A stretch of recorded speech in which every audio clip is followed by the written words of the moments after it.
Class is in session, hitting the books, the college football betting show, Monday, November the 25th. It is the U.S. Thanksgiving week, feast week, holiday week, whatever you want to call it. And for years, it's been rivalry week in college football. Some of these rivalries happened earlier than the year, but there's still a lot of rivalry games this week in college football. And this is the final week of the regular season. We're going to get everything decided pretty much as far as who's going to be in the conference championship games. We're going to get more clarity as far as the college football playoff picture. Just briefly, C-Mac, before we get into this loaded slate for this week, what chaos was a phrase that the great Doc Emmerich, the great NHL broadcaster, uttered a lot during a hockey game? What chaos to describe when there was a ton of scoring chances? In college football, what chaos describes what the fuck we saw on Saturday? It was nuts. Ole Miss goes down to Florida. Alabama goes down in blowout fashion to Oklahoma. I mean, it was just Boise State escaped by the skin of their teeth against Wyoming. I mean, we saw just all kinds of crazy, stunning results. Colorado goes down to Kansas. I mean, it goes on and on and on with just the teams that really needed victories to solidify their playoff hopes go down to defeat, and that has thrown the entire college football playoff seeding and matchup scenarios into a bit of, like I said, chaos going into this final week, but it makes for exciting games with a lot on the line and a lot at stake, C-Mac, coming up this week. Yeah, I think it's great. I love it, especially how different the SEC is. A&M, there's another one, losing to Auburn in a crazy-ass overtime game. Yeah, for them to just get slapped so early, then come all the way back, and then lose it, and the guy just drops it. It was awful. Yep. But yeah, it's really shaken up where, man, there's teams that now are alive. A bunch of teams that have 3 losses that have kind of been out. It's just, it's going on. Penn State barely hung on to the win. Bama just not, just a no-show. Milroe, horrible. I mean, we'll get to it all, but just wild. How bad does Brian Kelly look? He couldn't stop. He didn't have a fucking clue how to slow down Jalen Milroe in Alabama running the football a few weeks ago, and they can't do a thing in that run game with the quarterback against Oklahoma on Saturday night. That makes him look even worse, quite honestly, Brian Kelly with that. All right, let's get into this massive slate. We've got tons of games this week, so we will do our best to hustle this show along as best we can. And there's going to be some games where I just have very little opinion on it, like this game, to get things going here. Action on Tuesday night, Kent State and Buffalo. We got Buffalo 21-point home favorites, 49 being the total here in this game. Buffalo's 7-4, so if they win, they get to they're already in a bowl game. It's just maybe you go to a slightly better bowl game. Kent State's trying to play for not finishing the season winless at 0-12, but I don't think they're good enough to do it. That's why they're a 3-touchdown underdog here. They get blown out by Akron 38. So the last time I tried to talk myself into Kent State and taking the points, and I almost did last week, 10.5-point dogs, they lose 38-17 to Akron. So even getting all these points makes it appealing to take Kent, but they're just so far gone and how awful they are. Ulatowski ain't it. They don't run the football very well. Turnovers continue to plague this football team as well. I mean, it was all that, and their defense is miserable. I mean, they gave up somehow over 500 yards of offense, 28-9 first downs for Akron over Kent State. It shows you how bad they are right now. But do you want to lay 21 with Buffalo? Ends up being the question. Buffalo did beat Eastern Michigan 37-20. We'll see how they fare here in this one. I don't believe they've been a favorite of this magnitude very often this year. No, and the last time they were favored at home against Ball State, they only won by 3. I don't know. To me, Buffalo's flying over the total. I don't trust their defense, but do you trust Kent State's offense to do anything against it? So I don't know. This is a stay off for me. C-Mac, what do you think? Yeah, I don't know if I really want to get involved here. One thing when I looked at this game, I think if you take Buffalo instead of laying the 21, I mean, could they win here by over 3 touchdowns? Sure. One thing they've consistently done the last few weeks, against teams a little bit better, it's just flat out, let's just say it, than Kent State, is get to 40. I mean, their team total is what, 34.5? I would just take that over 34.5. If you think they get to 35 points, which I think they can in this game, that's 5 touchdowns. just do that instead of laying the 21. Ulatowski, yeah, we've gone through him week by week. I mean, he had 220. I mean, he might, maybe Kent State can score a little bit. It's just tough to trust him. They're just, the numbers on the offensive side are just, horrible, but they're even worse. They're basically the worst defensive team in all college football, or they're just right there in almost every category. So, yeah, not easy. I would just look that Buffalo team. And if Kent State could score a little bit, this game maybe could get over. What was the? Of course, it's going to be cold.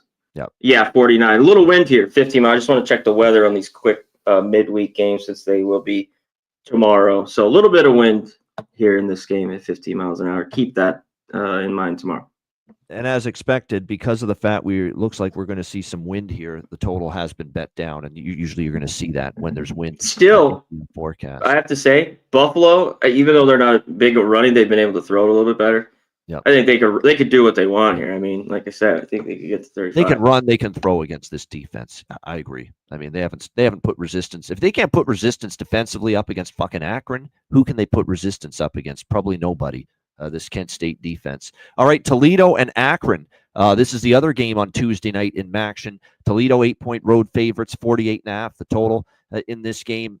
I think situationally, I'm cool with taking Akron here +8, +8.5. I think it was a dream crusher loss for Toledo last week, 24-7 against Ohio. I faded Toledo last week, took Ohio plus the small number. I thought they were the better team. They got the job done on the road at Toledo. And that basically ended any chance of Toledo winning the MAC. They had to win that game to stay alive in the MAC championship hunt. They are out now. So now you go on the road, meaningless finale. You're already bowl eligible. So what? You're playing for what? Maybe a slightly better bowl game? I don't think the kids give two shits about that. What they cared about was a MAC championship berth, and now that's not going to happen for the Toledo Rockets. Meanwhile, Akron's not very good, but, last game against Kent, they won 38-17. Won and covered, albeit against a very bad team. And before that, against NIU, pretty good Northern Illinois team, solid MAC team. They lost by 13. They covered the number in defeat on the road. Now they're back home for this home finale. And like I said, I really, truly worry about where Toledo is going to bring the focus here or not. Following that game last week against Ohio, which they had to win, they didn't. Now they're out of the MAC championship game. I don't trust them psychologically laying 8 on the road here.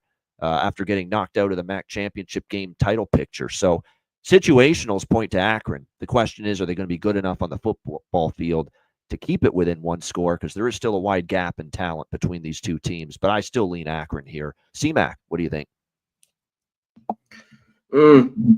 Yeah, I mean, this is the type of game, like, just because everything that you kind of hit on, they really don't have anything to play for. Yep. I mean, just winning another game, but I was really changes that they're going to upper echelon bowl game. So yeah, I think Akron, take them here with the points.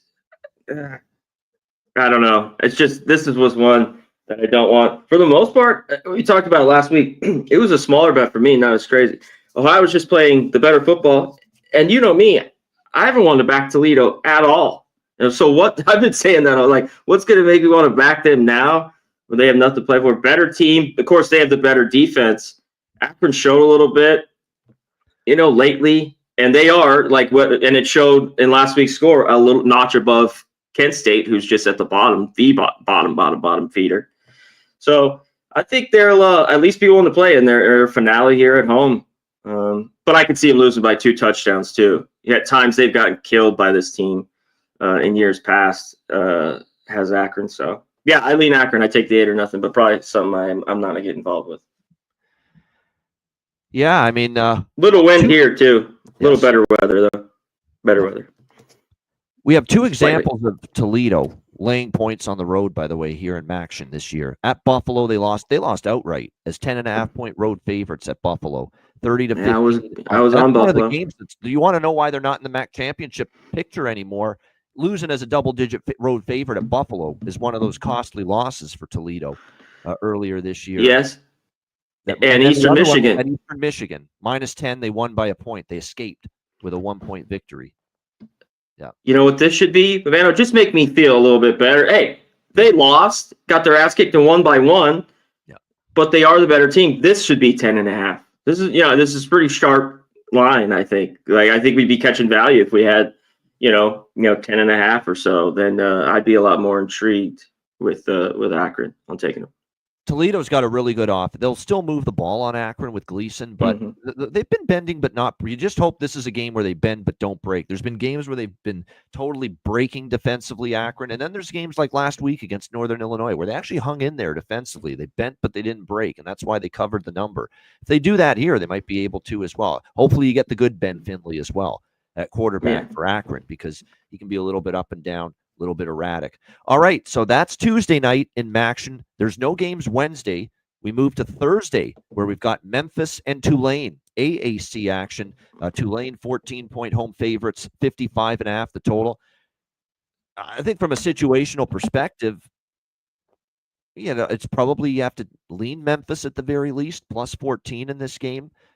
This is only the second time Memphis has been an underdog this entire season. The only other time was at Florida State when they were an underdog and they won that game outright against the Seminoles. Now, the Seminoles are a very bad football team. We know that. And Tulane's probably a tougher opponent.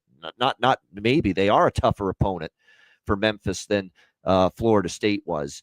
But for Tulane, and they're a much better team, and Tulane's offense against that Memphis defense, which hasn't been good down the stretch here, like Mensa and company could chew up that Memphis defense here. That's the concern. But if you're Tulane situationally, you've got the AAC championship game next week. You're already in it against Army. We already know that's going to be the AAC championship game next week. Are you really going to go full bore if you're John Summerall and this Green Wave squad in this kind of a meaningless game, quite honestly, because it's the AAC championship game that matters next week against Army. Win or lose is not going to affect them one bit here in this game. Now, it is their final home game. I think this would be a better bet against Tulane if they were on the road at Memphis for this game. But they are at home, final regular season home game, senior night, the whole deal. Maybe that has Tulane focused, and they're certainly good enough to win by 2 touchdowns or more. But I still think I have to lean Memphis. I lean over as well. And keep in mind, even though Tulane is 3-1 the last 4 meetings against Memphis, none of those victories have been by more than 2 touchdowns. All of them have been 14 points or less, the margin of victory for Tulane in those games. So I got to lean Memphis, but the problem is I don't love this team. I definitely don't love them defensively. They're good on offense. Hennigan, Mario Anderson's a great running back for them. They're a great offensive team, but as usual, they're a suspect defensive team. And it is still a big coaching advantage, in my opinion, CMAC. I'll take John Summerall every day of the week, including Sunday, over Silverfield for Memphis, who I don't think has done a great job with this program, quite honestly. What do you think here, CMAC? Memphis, Tulane. Yeah, they're just better coached, and they're better on both sides of the ball. They're just more balanced, Tulane on offense, and this defense has been good. I mean, 9 points the last 3 weeks. I know it's Charlotte, Temple, and Navy, but still Navy shut them out, 6-3. It's been very, very, very good. Even Rice has played a little bit more unders. They only gave up 10 points in that one. This is what we talk about for years. Babano, you already hit on it. Memphis playing all these bad teams, favorites all the time. Never lay points with them. Take them when they've been a dog. They've been pretty good. When they've had points in the last 2 or 3 years, they've cashed. You already hit on the Florida State, which is really rough here, but I think this is too many. Not at 2 touchdowns. I think it's too much. I think Hennigan can hang around, and Memphis defense looks better now. It's both these teams play some really bad football teams. Do you know what I mean? Like, the rushing numbers for Memphis' defense has been pretty good. If you look at it, 17 overall, 108 yards, but Tulane, like you were talking about, could just run all over them. But I think 2 touchdowns is too much. I think Memphis, after I rag on them and want to fade them all the time as a favorite because they don't cover, give me them as a 2 touchdown dog here. I mean, situationally, it couldn't line up better for Memphis because of the fact, is Tulane really going to go all out, full gusto here with the AAC championship game already locked in for next week against Army? And keep in mind, that's triple option. And that Army, say what you will about how they got shelled by Notre Dame, it's still tough to practice and prep for them. And is John Summerall already practicing this week leading up to this Memphis game? Is he already focusing on Army? I would think so. and probably putting a lot of practice time in on Army for the AAC championship game, maybe not as much on Memphis here for this week. It's definitely something to factor into the handicapping equation here when it comes to this game for Thursday night. All right, let's go to Friday. This is Black Friday. After you've all been feasting on turkey and NFL football on Thursday, you get to tune in for some college football on Friday. A ton of games, as always, the day after Thanksgiving on that Friday. And we start in the MAC yet again. MACtion, Ball State, Ohio. Got Ohio 15.5-point home favorites, 52.5 the total here in this game.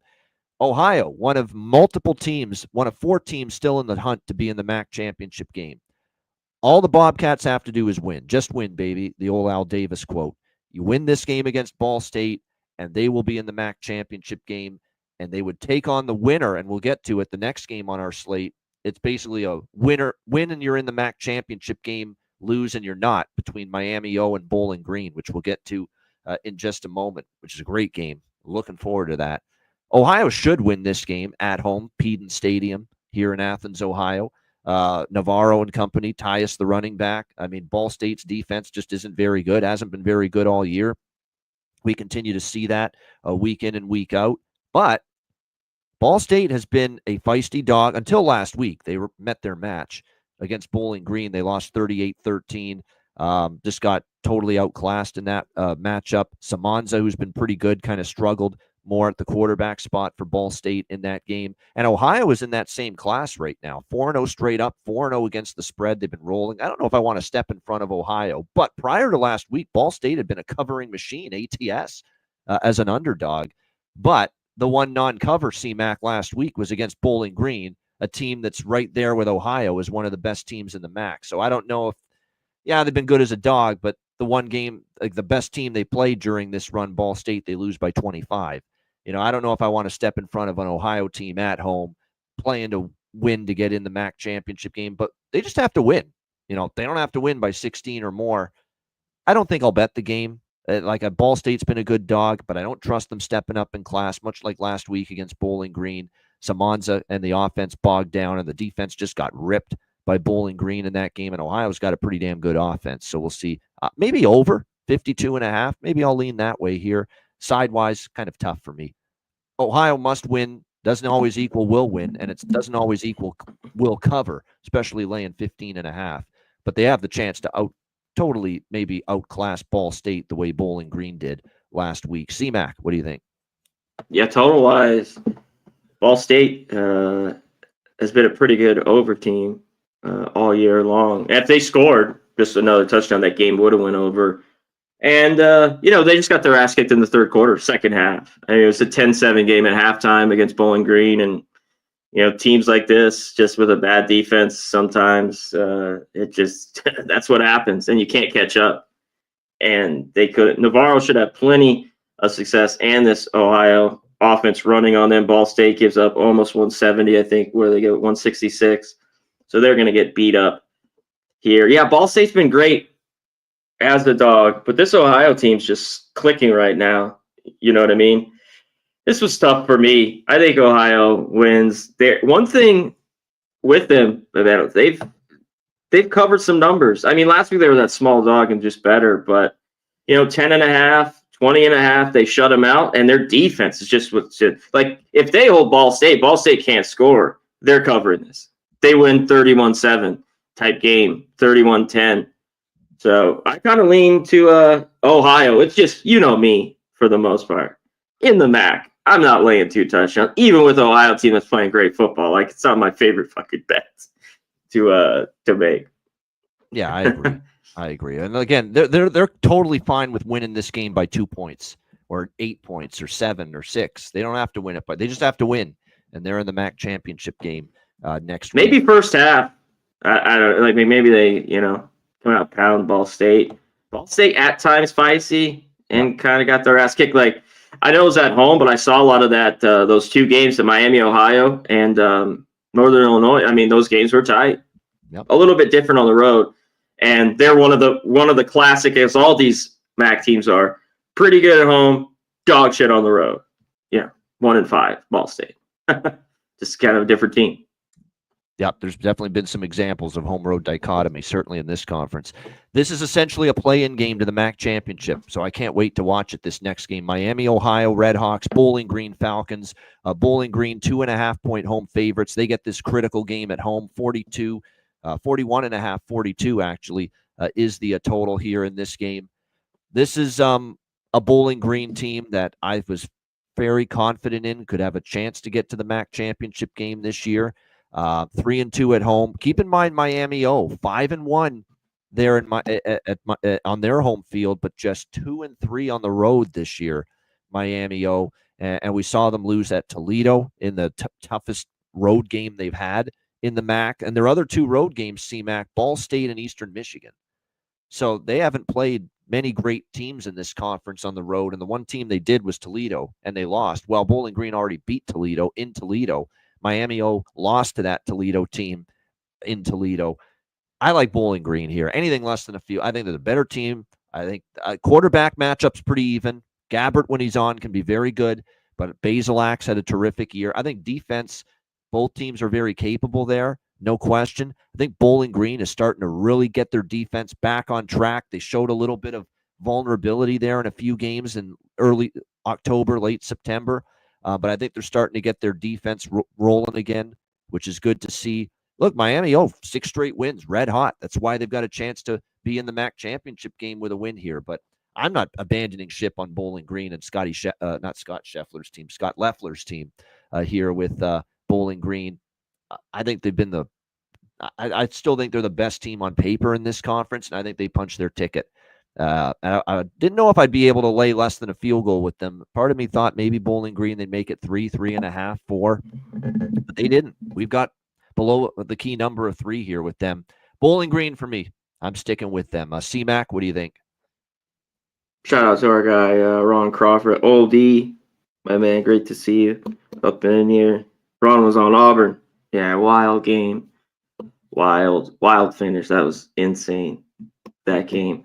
Yep. I can't take Bowling Green as much as I love them here at Babano. 2.5. It seems just like even at home, a little sucker bet at this number with them. This game's got some wind. This is one that they're hovering around 20-mile-an-hour wind, and it makes me lean to this under. Not a lot of wiggle room. When we start get down to these, I really gotta love it. But both these defenses have been excellent. I mean, that's why they're both 7-4. So even with this number and the weather, I lean to the under. I think we get kind of a dogfight where both defenses have been pretty good. The last couple, Miami, Ohio, too, beat them down last year, 27-0. They were at home there, and the year before that, Bowling Green won 17-13. I just see, low scoring, good football. So, I like the under in this game. This is one where the 44.5, I'd love it a lot more, but I still think at this number it can stay down. And I kind of lean Miami, Ohio. Not a ton of faith on them, but when you have a defense like that and just the collective, how this team's been around for forever, you know what I mean, that this game will be good. They won their MAC championship last year. It's Bowling Green's time, goddammit. Hopefully that's the case here. I hope they win. Yeah, I hope so too. Look, but no, I respect. I know, like I said, I'm not betting it, so get it. Yeah, I hope so. Because I got, more importantly, I'm only gonna have a small bet on the game. More importantly, I got the big future on them to win the MAC, and that's riding on this. Oh, there you go. And them winning it. Now, Bowling Green can get in if they lose, but they'd have to have like Ball State beat Ohio. And that's probably not. Yeah, they need all that weird Miami, shit. if they lose, would need Ohio to lose to Ball State as well, but they'd also need Buffalo to lose to Kent State, and that's probably not happening. So, bottom line is just win. Either of these teams do that, they are in. They don't have to worry about probably the very unlikely happening in the other games. All right, next up, we've got Oklahoma State and Colorado on Friday. Big 12 action. Colorado 17-point home favorites, 65 the total in this one. I mean, certainly this could be an utter blowout. And I don't know if that loss to Kansas is going to be a reverberating effect on this game. I think Dion can get the troops back up and pumped up for this game. Even though their Big 12 championship and playoff hopes took a hit, they are still alive. I mean, the Big 12's a mess, but they are one of 4 teams still alive. To be in the Big 12 championship game and be in the playoff. Arizona State, Iowa State won't be in the playoff, but Arizona State, BYU, Colorado, and Iowa State, they're all alive for the Big 12 championship. And apparently, if all four, there's so many scenarios, it's just so you scramble your brains trying to figure it all out. I'll just keep it simple. If Arizona State and Iowa State take care of business this week, those are the teams that control their destiny. And it would be an Arizona State, Iowa State Big 12 championship game. They're the teams that control their fate. BYU needs to win and get help. And Colorado needs to win and get help in order to get into the Big 12 championship game. So, yes, Colorado is still alive. They have to win this, and then they need some help from other teams. But certainly, there's zero chance if they lose this game. But is Oklahoma State capable? Now, they did show me, at least offensively, they showed me a pulse coming out of the bye week, which we talked about last week. Were they going to show some life finally? Well, offensively, they were good. This Maluaki Smith, Maluaki, is how you pronounce it. Maluaki Smith, who played at quarterback, believe it or not, where's this guy been all year? My goodness, 26 of 36, 326 passing yards. He was very solid for them throwing that football. Ollie Gordon, where's he been all year? He showed up finally. 156 rushing yards for Oklahoma State, 32 first downs. They were pretty much even in yardage with Texas Tech. They score 48 points. The problem is they give up 56, and they lose, and they fail to cover because that defense, again, is just beyond horrendous, beyond horrific right now for Mike Gundy. And that's the concern here. I mean, when Baron Morton's ripping you up for 366 through the air, and 404 total passing yards for Texas Tech last week against Oklahoma State. What on earth is Shedeur Sanders and Travis Hunter and LeJounte Wester and Jimmy Horn Jr. and all these great receivers? What the hell are they going to do to this secondary of the Oklahoma State Cowboys? So I think Colorado team total, even though I know it's going to be a huge number, they probably go over that team total here in this game. Full game over, perhaps, too. I could see it. That's definitely the lean here for me. C-Mac, what do you think? Oklahoma State, Colorado. They could definitely get there. The way we talked about last week. And that's the worst part of that defense, the pass defense for Oklahoma State. And that's obviously the strength of Colorado. So it's a perfect match. Yeah. I mean, 40 is there. I mean, 42, 38, 38, 38, 42, 38, 56 last week. So it's going to be right around there, especially back at home after the bad loss. One thing, if Oklahoma State can do it, both these defenses are horrible. One thing, Daniels was just okay, and that's like what they probably want from Kansas all year. They ran for 340 yards all over Colorado. It was handed off and gashed the whole game. Ken Gordon, who's a down year, had a better game. That's kind of a bad defense last week in Texas Tech. Can they get going with that? Because, man, because that was just they got tore up. And that was a bad spot. Colorado hadn't really played anyone on the road, and Kansas, since that, has flipped the script a little bit. So that was dangerous, and the line showed it last week. This is probably good bounce back. But, yeah, I'd look at their team total or something like that. I mean, they might cover this. 17. And what's the psyche of it? I mean, the season's been way gone. They keep losing. They're 3-8. You got any fight here, in Boulder? I don't know. That's the big question. Do they have that fight in them? We'll have to see. And even if they do have that fight in them, that's a lousy secondary. And that's the kind of secondary that Colorado can eat up for lunch and dinner combined. Hunter should have a field day, Sanders. Yeah, no doubt. Minnesota and Wisconsin, Big Ten action on Friday. We've got Wisconsin 2-point home favorites, 43 the total in this game. The only question I have here is that's a heartbreaking loss for Minnesota. Gave it their all against Penn State at home. And I know row the boat from PJ Fleck. Well, hopefully some of your players didn't fall off the boat and didn't get back on it for this game, because that's my concern. It was just they left it all out there on the field last week. And a tough loss to Penn State. Can you answer back here against Wisconsin? Because I kind of want to take Minnesota. Like they're playing their best football of the season right now. 4-2 straight up. How about 6-1 against the spread down the stretch in their last 7 games? Their defense has played better. Even their offense, I think we've seen definite improvement in Brosmer throughout the season as far as the offense is concerned. And obviously, we know they've got a solid running back in Darius Taylor. The question is, can they get the run game going here against Wisconsin? They might be able to. This has not been that same Wisconsin run defense this year. 91st, giving up over 163 rushing yards per game. So matchup-wise, I think Minnesota can do a lot of good things here. My only question is the psyche. Can P.J. Fleck rally his team to bring another great effort? If they do, they can win this game on the road against Wisconsin. I'm not enamored with Wisconsin right now. Obviously, they had the tough game against Oregon, and then they got absolutely whipped, and that's what I was concerned about against Nebraska, that coming off the Oregon game where they battled right down to the wire with the Ducks and they lost at the end, that they would just be ripe for getting blown out by Nebraska last week, and that's exactly what happened to the Badgers. And Braden Locke is still, a work in progress, to say the least, at the quarterback spot for them. And can they get their run game going is a big question. They weren't able to last week against Nebraska. So I do lean Minnesota as a dog here. The only question is, can P.J. Fleck get everybody on the same page and get them fired up again after just a really, really tough pill to swallow? Heartbreaker last week against Penn State. What do you think here, C-Mac? Yeah, Minnesota. Yeah, I was kind of kicking myself. I wasn't on them. I looked at them. Penn State just had kind of beat up on even teams like that and covered with Franklin the last 4 or 5 years. But Minnesota 8-2, ATS. Wisconsin too. Hats off to Nebraska. I don't know if we have it. We have them coming up.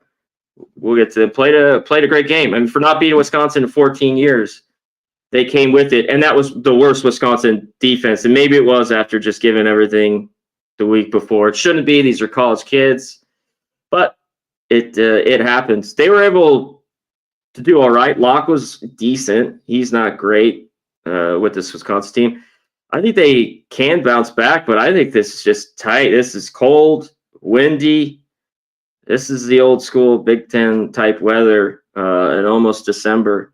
So low total here. I leaned under in this game. Should be good. Wisconsin wants to go. They need to win a game to get to a bowl game. I mean, there's supposedly going to be a few teams that are 5 and 7. How many teams want to go bowling? There's supposed to be a couple, and I don't know if they go. So I think they want to get to 6 and 6.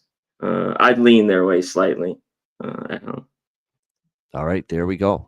Good. I lean under 2 as well there with you with the total. All right, Oregon State and Boise State. We've got Boise State 20-point home favorites, 56.5 the total in this game. I mean, my goodness, if you're Boise, you were flirting with disaster there a little bit in Laramie, Wyoming on Saturday night, but you pulled through. You got the win. You're still on pace to be in the Mountain West Championship game with that narrow victory against Wyoming. Always plays them tough, though. That's why I took Wyoming plus the point. They always play Boise tough for some reason, especially in Laramie. And it happened, even though there's been a lousy season for Wyoming, they still managed to give Boise everything they could handle, losing only by 4. Boise State escaping with the victory there. Where did that come from Oregon State? They look like their season had fallen apart. 0-5 straight up. 0-5 against the spread were the Beavers in 5 straight games. Rock bottom for them against Air Force, where they got shut out. Didn't score a single point against Air Force. 28-0 on the road. But boy, did they respond last week. 10.5-point home dog. They win outright against Washington State. And that was only Washington State's, second or third loss of the year. 41-38, crazy game, back and forth, tons of points. I'll say this. Giovanni McCoy had been the quarterback most of the year for this Oregon State team, but they finally turned to the other quarterback. He's been there for a couple of years now, Ben Gulbranson for the Beavers. He played solid. He gave them a little shot in the arm in the passing game, and they were able to obviously Trent Walker had a huge day, 12 receptions, 136 receiving yards. They could not defend him, that Cougars team. So the passing game was very good, and they mixed in the run just enough. Defensively, they still got carved up, but that offense certainly showed signs of life. But you're going up against a different caliber of defense here. That being said, they still threw the ball decently, and Boise State's secondary, that is where they're weaker. The pass rush is awesome, but you can throw sometimes on that Boise team. We'll see how this one plays out. I mean, certainly we saw life from Oregon State last week. This will be a lot tougher now. you were at home against Washington State. Now you got to go on the road at Boise. And maybe that was a wake-up call for Spencer Danielson and the Boise team that they barely escaped. Maybe they come out here and they put a whipping on Oregon State. But again, they just have to win to be in the Mountain West Championship game against UNLV and keep their playoff hopes alive. They don't have to win by 21. So I don't know. I lean Beavers. I just don't know if I trust their defense fully to hold up against Genty and the Boise State offense. That's going to be the critical component to if they can stay inside these 20 points, because that run defense of Oregon State, 178 rushing yards per game allowed, 102 in the country run defense. That scares me to death about taking Oregon State here and having to face Ashton Genty on the other side. What do you think here, CMAC, Oregon State, Boise State? Yeah, Genty should just run wild. And maybe not even have to play the second half or fourth quarter. That was solid. One thing that I get to take advantage of it was Washington State's defense. You know what I mean? It just has been very good, and they finally got that offense moving, which it had been a struggle. I mean, not scoring against Air Force. And Cole Branson, that kid's been there for a few years, like we talked about. I've seen him come in and play well the last few years. And Boise, this seems like just win and get out in this game. So, like, if you like Boise, take them early, because if I get over 21, I think Oregon State can hang around, because I think Boise just wants to get out with the win, get on, be nice and healthy, play UNLV. So, yeah, if I get over 3 touchdowns, I might grab Oregon State here in a game they can hang around. The last 2 road games have been pathetic from them. Horrible. Yeah. You know, horrible. But was last week a sign of them flipping the switch and hitting the reset button and they're ready to, at least, or was that maybe just being? I just lean their way. I don't know if this is a game you really want to get involved with. This game could get over, maybe, just because how bad or Boise's team total. That's what I'm saying. Instead of laying 3, just take that. Here's the thing, too, about Boise. Keep this in mind. Since that blowout win they had against San Diego State in the first day of November, 28-21 at home against Nevada. They were 22.5-point home favorites. Didn't even come close to covering Boise in that game. Then at San Jose State, one of the most fraudulent point spread covers you'll ever see. Let's not talk about it. Yeah. They had no business covering that game. And that was a San Jose State. That was a close game. That was 21-21 mid-third quarter. And then the roof caved in. And then obviously the defensive score at the end with 1:42 left. And then last week at Wyoming, they didn't even sniff a cover there. So Boise, the last 3 weeks, they didn't cover in 2 of those 3 games, and they shouldn't have covered either against San Jose State. So technically, they could be 0-3 and should be 0-3 against the spread their last 3 games. So maybe it is too many points here for Boise in this spot. We'll see. But that run defense of Oregon State does scare me in the matchup. All right, next up, we've got Texas State and South Alabama. We've got Texas State 1-point road favorites, 61 being the total in this game. That was, everyone focusing obviously on some of the high profile, upsets like Ole Miss losing and Alabama losing. What about Texas State getting thumped by Georgia State? And they were laying like 3 touchdowns in that game against the Georgia State Panthers. Now, I know they made it close at the end, 52-44, but they were getting whipped 38-21 at halftime. By Georgia State in that game. Christian Veilleux, the Canadian quarterback, started instead of Gibson and played well, lit up that Texas State pass defense. Freddie Brock ran for 133 on the ground for Georgia State. Jordan McLeod in the offense was solid, but they didn't run the football particularly well. A lot of it was through the air. But that defense, and this is not the first time with Texas State on the road, they've had defensive issues. The loss at Old Dominion. The loss at Sam Houston State, for actually that was a neutral field, but it was still away from home. They gave up 40 in that game. They've had some puzzling performances on the road away from home at times, this Texas State team. And here they are in a spot where they are not even in the Sun Belt picture anymore as far as the championship. And they're laying a point on the road after what I saw last week against this surging what am I missing here? This South Alabama team that's 4-1 straight up in their last 5 games, that is rolling offensively, that has obviously got Gio Lopez doing a great job at the quarterback spot. Fluff Bothwell, one of my favorite names going. Running the ball well for this Jaguars team. Jamal Pritchett, big-time receiver. They got weapons. They have a good O-line. Texas State hasn't been able to stop multiple teams now on the road. I'm shocked Texas State is favored here. I think part of this is people thought this Texas State team was going to be better than they've been coming into the season. They're clearly not. They've been overvalued, overrated much of the year. South Alabama's playing to get in the Sun Belt Championship game. If they win, they would need a Louisiana loss to be in the Sun Belt Championship game. So they don't control their own destiny in the Sun Belt West Division. But South Alabama can get their way to the Sun Belt Championship game. If they win plus Louisiana, the Cajuns lose. That would get South out. So there is something to play for here for Bama, South Bama. I like South Bama. Give me them here as a small home underdog. Probably lean to the over, too. I think we should see some points scored. CMAC, what do you think? Texas State, South Alabama.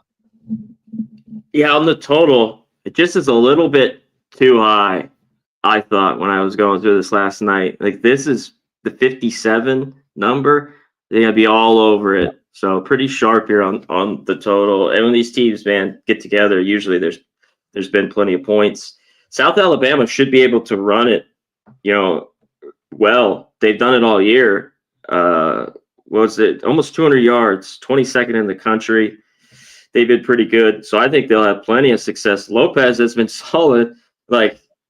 He's clean. I think definitely they're in this game. Texas State's just been puzzling. I got against them, and won a couple, have lost a couple. I don't think they're very good. And they've looked great in other games. And they've looked horrible, like last week, is a huge favorite.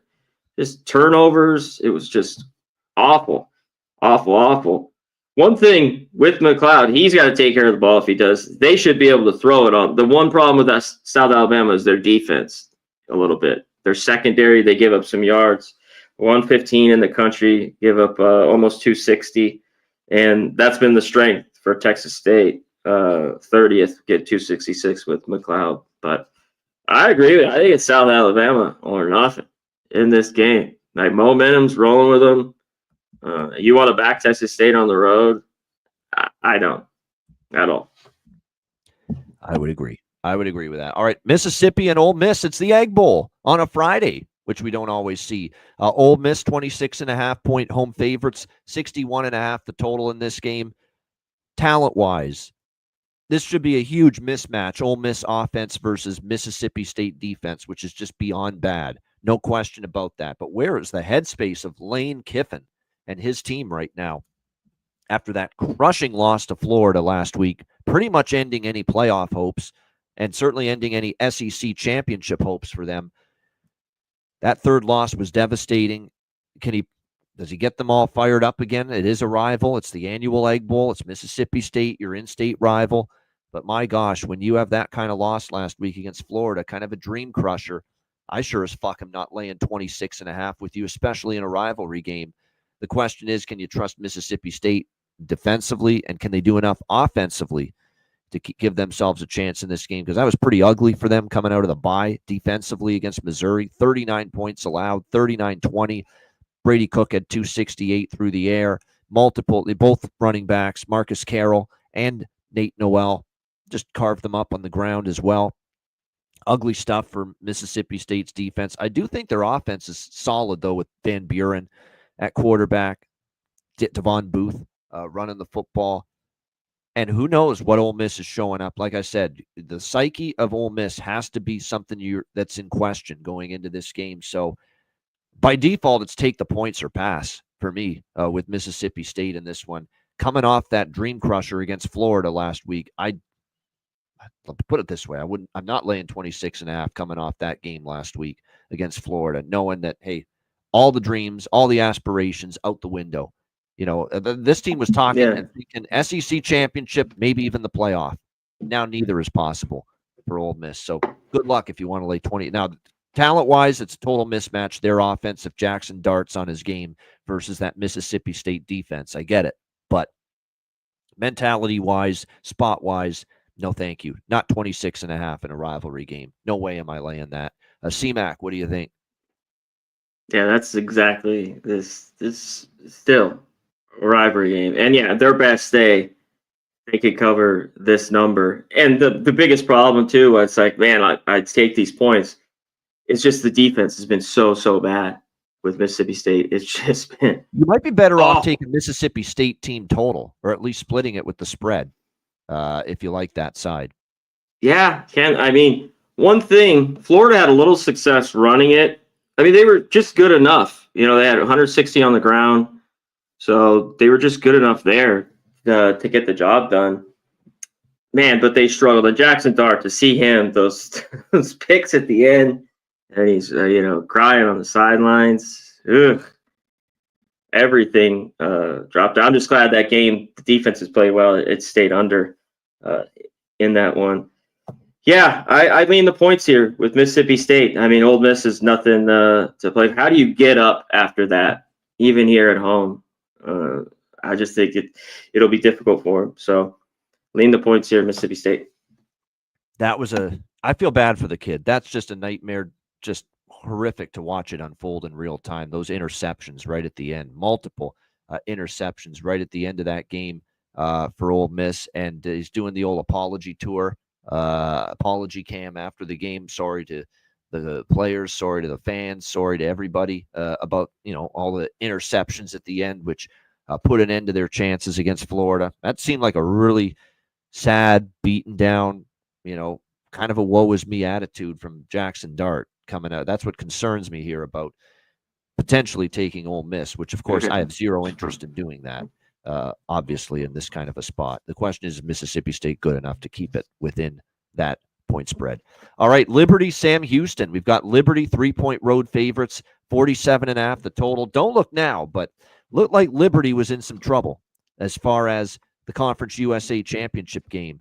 And now all of a sudden, all they need to do is win here, and they're in the Conference Championship game against Jacksonville State, who has already clinched and will host the CUSA Championship game as well. So it will be at Jacksonville State. They await their opponent in the CUS, and Liberty could be that opponent because all they need to do is win, and they are in. But so Sam Houston State is still very much alive.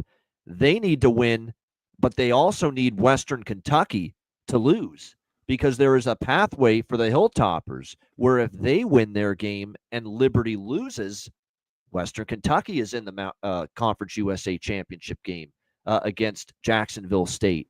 So it's basically Jacksonville State versus one of Liberty, Sam Houston, and Western Kentucky. Those are the three teams still alive that could get there. And for these two teams facing each other, Sam Houston State needs a win plus a Western Kentucky loss. So they do not control their own destiny. But for them to have any chance, Casey Keeler's team here, Sam Houston State, does have to win still. And obviously Liberty has to win, but Liberty does control their own destiny where it's simple. Win and they are in. Liberty would face Jacksonville State. So both teams need to win, though, bottom line, here to keep their Conference USA Championship hopes alive. I still don't fully trust Liberty as a 3-point road favorite. I don't. Now, I know they picked it up here, and they've gotten a couple of wins here. The last couple. Let's not forget that against UMass, not a very good football team, not a very good defense in particular. And Liberty was life and death in that football game to escape against UMass. That's not what you want to see. Last week against Western Kentucky, probably one of their best games in quite some time. Very complete game. Salter was good. The run game with Cooley and Billy Lucas, Quentin Cooley, Billy Lucas, they couldn't contain them, Western Kentucky. I thought Liberty's defense, while Caden Veltkamp and the Western Kentucky offense moved the football, he also forced 3 interceptions out of Veltkamp. So very opportunistic ball hawking Liberty defense last week ended up playing a huge role in that victory over Western Kentucky. And that's why they have control of their own destiny now, Liberty, because of that win that they got last week against Western Kentucky. But now 3 on the road. This Sam Houston State team has had some injuries, but they battled through. They've been a feisty team. This is, by the way, a rematch of a game between them last year where Liberty hung, and this was a Sam Houston State that wasn't as good as last year. And Sam Houston State's driving to win the game in the last minute, and they get stopped on 4th down, like at the 10-yard line. I remember that game. And Liberty hung on at home, 21-16 against Sam Houston State. Now Sam Houston State gets this game. They've obviously struggled against the number 0-5 ATS, but they were favorites in 4 of those 5 games. Yes, they did lose to Jacksonville State last week, 21-11, but Jacksonville State was playing to punch their ticket to the conference, and plus they're just probably the best team right now, Jacksonville State, in that conference. So I don't hold it against. I actually think the defense for Sam Houston, CMAC, played very well. That's a great offense, Jacksonville State, and they held them in check, and it was a pretty solid effort. It's unfortunately the offense kind of struggled, but they do have Hunter Watson back. He's been back for a couple games at quarterback for Sam Houston. I don't know. I'm just not there with laying 3 with Liberty on the road into this game. Yeah. I'd lean Sam Houston. And remember, this Liberty team is still 3-7 against the spread this year. They've been burning money for their backers. CMAC, what do you think here? Big one in CUSA. Yeah, that was a big win for. We talked about last week. I'd been against Western Kentucky falling off after being great to start the year, and then you have a bad game with all those turnovers. It really could, and then kind of Liberty at a dog price right around there last week. When I saw this, I have to go back. I don't know if Watson's 100%. He looked a little bit better, but the offense still can't move it. I think they remember last year's game. Well, I lean the 3 with them to keep this close. I'm on this under. Just Sam Houston hasn't been able to score any points at all. Both teams can run the ball, and both teams should have success. Like Sam Houston wants to do that. They've been very good, and that's one thing about Liberty with the running backs they have and Salter that should have plenty of success. But I think that just chews up the clock, and at this number, I got 48, 47.5 under here. Under. Now, we're not talking about the Western Kentucky Jacksonville State game, which is on Saturday, but obviously this game hinges upon what that game is going to mean to Western Kentucky. Because if Liberty wins this game, that game means nothing now to Western Kentucky. They're out. So, and then that becomes basically an exhibition game because Jacksonville State's already clinched the spot in the Conference USA Championship game. So who knows if Rich Rod's going to rest Huff and rest some of his starters, some of his running backs in that game. But if Sam Houston State wins this game, then Western Kentucky is playing to get into the Conference USA Championship game against Jacksonville State, and it changes everything. So do what you want to do with that Saturday Western Kentucky game based on how the Friday game here with Liberty Sam Houston plays out. You can't move on that game until you see how this game unfolds. Because if Sam Houston wins, suddenly Western Kentucky's playing to get in the Conference USA Championship game Saturday against a Jacksonville State team that, doesn't mean anything to them. But if Liberty wins, Western Kentucky's out. And yes, that game doesn't mean anything for Jacksonville State Saturday. But if Liberty wins, that game's not going to mean anything to Western Kentucky anymore either because they will have been knocked out. So again, that game, you don't handicap it. You don't bet it until you see how this game plays out, at least from a side perspective. All right, Stanford and San Jose State. We've got San Jose State 3-point home favorites, 55.5 the total in this game.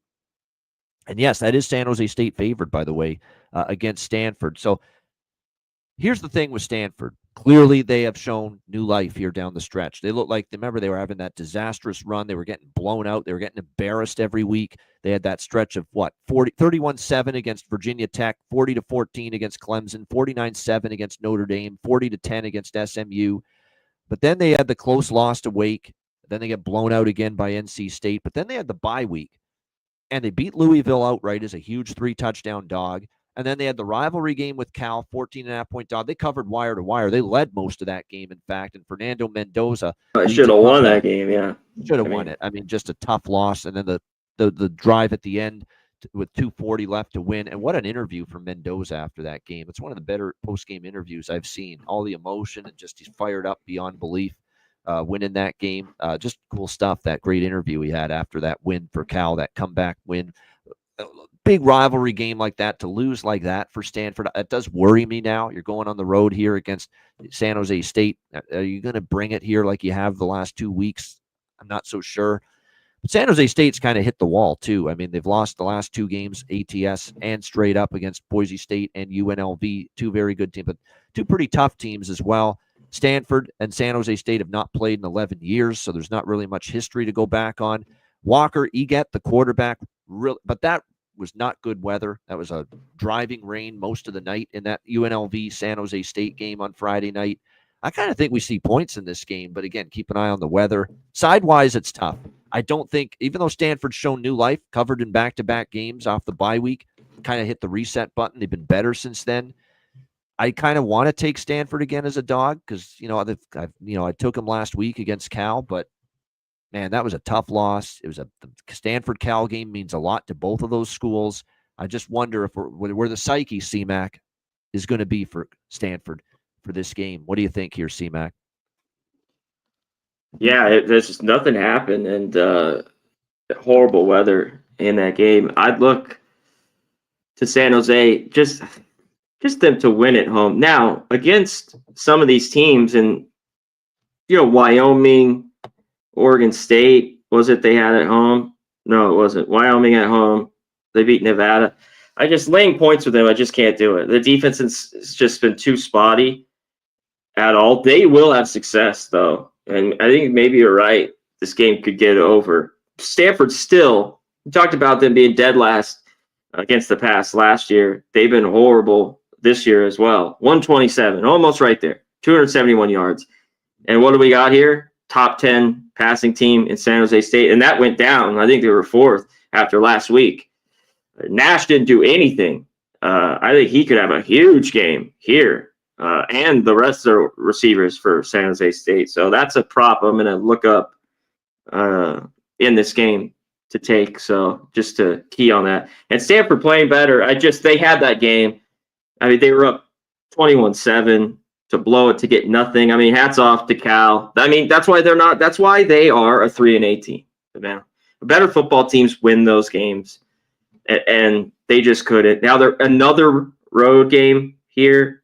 For them, even though it's not a far travel. Yeah, I can't be on the side. I lean over with you. I kind of like to take Stanford, but it's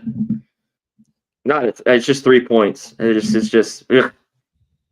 Yeah, can't do it. It's a good way to describe it. All right, you could say that about this game, at least from an eye test standpoint, watching it. Nebraska and Iowa, they always play on Black Friday, these two teams. And here we go again. Iowa 5.5-point home favorites, 39.5 the total in this game. Again, they made the offensive coordinator change before the USC game. And even in that loss, 28-20, I saw some glimpses of improvement from the offense and Dylan Raiola. The question was going to be, could it keep going into the Wisconsin game? And it was definitely one of his best games in a long time. That looked like the early season Dylan Raiola quarterback when he was lighting up Colorado and had a couple of good performances early in the year. They got the run game going with Emmett Johnson. They ripped apart that Wisconsin defense. Really couldn't be stopped. Almost 500 total yards, 29-15 edge and first downs for Nebraska over Wisconsin last week. They played with more tempo last week as well. That's something to keep an eye on with Holgerson now calling plays. They're playing a little faster now, tempo again. Nebraska throwing the ball a little bit more. That matters for the total because I kind of lean over a little bit here, 39-39.5, just based on Nebraska's change in offense where they're throwing the ball a little bit more, a little more tempo. And look, Iowa continues to be 9-2 to the over this year and go over these low totals. It barely got over last week, Maryland and Iowa. If you got the good number, which I did, I got 41.5 with Iowa, Maryland over, and it just got over that total with 42 points, 29-13 win for Iowa. So I do lean to this over here. That's such a low number, and Nebraska throwing the ball a bit more, playing with a little bit more pace as well. From a side perspective, I mean, you look at these matchups, and I think we talk about this every year. Going back to 2018, the last 6 meetings, we had a 3-point win for Iowa, a 3-point win for Iowa, a 6-point win for Iowa, a 7-point win for Iowa, a 7-point win for Nebraska a few years ago, and then last year a 3-point win for Iowa. Good luck laying points in this series. It's not been good for you. I could only look at the Nebraska side, plus 5.5. C-Mac, what do you think? Yeah. You know what? And they haven't been horrible. The Indiana game was bad for them, but they were in it with SC and close. That's where I'd have to be. I think they're at home and they win this, but nothing's shown. They've 6-point wins, 3-point wins. Like you're really rolling the dice. I think at home they can win. You hit on the total. I think this is too low. I just think this could get over the number. I mean, it's going to be cold as shit. but they just continue to get over, and I think it's too low. I thought this should have been 41 or 42. I think Nebraska, I don't know, they're not going to have a game like they did last week, and hats off to them. They got rolling, but I think you could sneak over. And their offense has been a little bit more loose and been able to score, where it just was so tight and so bad at times. But man, I was just snoring, and you couldn't. I mean, they're so boring, their game. So I think you can get over. I agree with you here. I think this is a little too low. I agree. I think it can get over. All right, Georgia Tech and Georgia. It's another maybe not fly over, but get to the 40s. Barely. That's all we need. Think about that. All it needs to do is hit the 40s, and it goes over the total. All right, we got Georgia 19.5-point home favorites against Georgia Tech 53 being the total in this game. Georgia, wow, everything broke right for Georgia last week with some of those SEC upset losses by Ole Miss and Alabama. They're very much alive again, still in the playoff mix in the as well. No doubt about that. And certainly that was a great sign for them. No question about that. Obviously, you look at Georgia going into this game here against Georgia Tech with everything, all that chaos last week, all that craziness with Ole Miss and Alabama going down. In the process, Georgia clinches their spot in the SEC championship game. And remember, all these power conference championship games, they're like that quote-unquote NCAA basketball tournament version, football version of an auto bid into the playoff. So if you win the SEC championship, you're in the playoff. So really, Georgia, all they have to do is they could still get in if they don't win that game, but they obviously assure themselves they're in the playoff if they win the SEC championship game. They are in that SEC championship game now for sure, where they will await the winner of Texas and Texas A&M that are essentially playing a play-in game to see who faces Georgia in the SEC championship game. But this is not a spot I'm looking to lay it with Georgia because they know now they're in the SEC championship game. Now, I don't think it would behoove them to lose to Georgia Tech, but we're not asking them to lose to Georgia Tech. We're asking Georgia to win by 20 or more, and they have not been a good bigger favorite all year long. We continue to talk about this. Hell, even UMass covered the spread last week. Georgia was laying 42.5. They won by 38 against UMass. UMass actually moved the ball a little bit in that game against the Georgia Tech. Against the UMass actually moved the ball against that Georgia defense. Georgia Tech off the 30-29 win, comeback variety against NC State. Again, not a great favorite, Georgia Tech, but now they're in the role we like them in. Haynes King's clearly compromised and banged up and battling injuries. Aaron Philo had to take over at the quarterback spot. He actually played okay. He can run with the ball. He's kind of like a miniature version of Haynes King, a duplicate, if you will. Very similar. Can throw. He can run. They run the quarterback a lot, Georgia Tech. And remember last year, it's not only Georgia Tech in their best role as an underdog. This is where they beat Miami a couple weeks ago outright as a dog. But last year, head-to-head, Georgia only won by 8. 31-23. So it was a very competitive game, and Georgia Tech is a huge dog, covered wire to wire, only lost by 8. So for me in this game, C-Mac, it's Georgia Tech or pass, plus 19.5. What do you think? Yeah, I mean, does anybody want to lay points? I mean, especially in this rivalry, even with Georgia at home, with this team all year long. And last week, they kind of were up 16-7 through 3. And then just kind of gave it up, and NC State came roaring back at 22 points there in the fourth. A lot of points there late in that game. And the game got over in the last 4 minutes or so. They gave up a ton of yards on the ground, though, to Georgia Tech, the defense. I mean, NC State, I think, at around 250. Yeah. On the ground. Yeah, they got ripped there, but there's some years where these games have been dominated by Georgia in the past, but man, it's tough to take, even with, Haynes King probably out with, the problems he's been dealing with his shoulder, that they just kind of hang around in this one. So nothing showed me really Georgia. Better team, of course. They need to win. They have a stylish 50-7 win in them, possibly. I worry about that. But a rivalry game, I think almost 3 touchdowns. You got to lean here to Georgia Tech. All right, we got Utah and UCF, Big 12 action. UCF, 9-point home favorites. This is a Friday night game in the Bounce House. 48 the total. Final home game. expect probably a good effort from UCF. Now, obviously disappointing, to say the least, last week against West Virginia and the way they played, 31-21 loss on the heels of the tough loss against Arizona State. But back home, I think they could show up here, play well. They did crush Arizona 56-12 their last home game. For Utah, you're going on the road and you battled like crazy against Iowa State last week. You lose by 3. You're trying to play spoiler to the Iowa State Big 12 championship hopes. You fall short. Now you got to go on the road where, look, it's been pretty ugly since they lost Cam Rising and since they've had to go to Isaac Wilson and all these mediocre quarterbacks. They lose by 8 at Arizona State on the road. They lose outright as favorites at Houston. They get blown out by Colorado. Something tells me UCF might put it on Utah here in this final home game. But now do I want to lean 9? I'm not so sure. It's a lukewarm lean for me, though, to UCF. What do you think here, C-Mac? I get it. And with Utah, the close game with BYU, they probably should have won. And that game they covered last week being at home. But do those things happen here on the road? Pick 6, their defense, 90-yard pick 6. And they had a block punt too. Like they would need special teams and their defense to really help them out. Because when I went through it all last night, like these quarterbacks are horrible.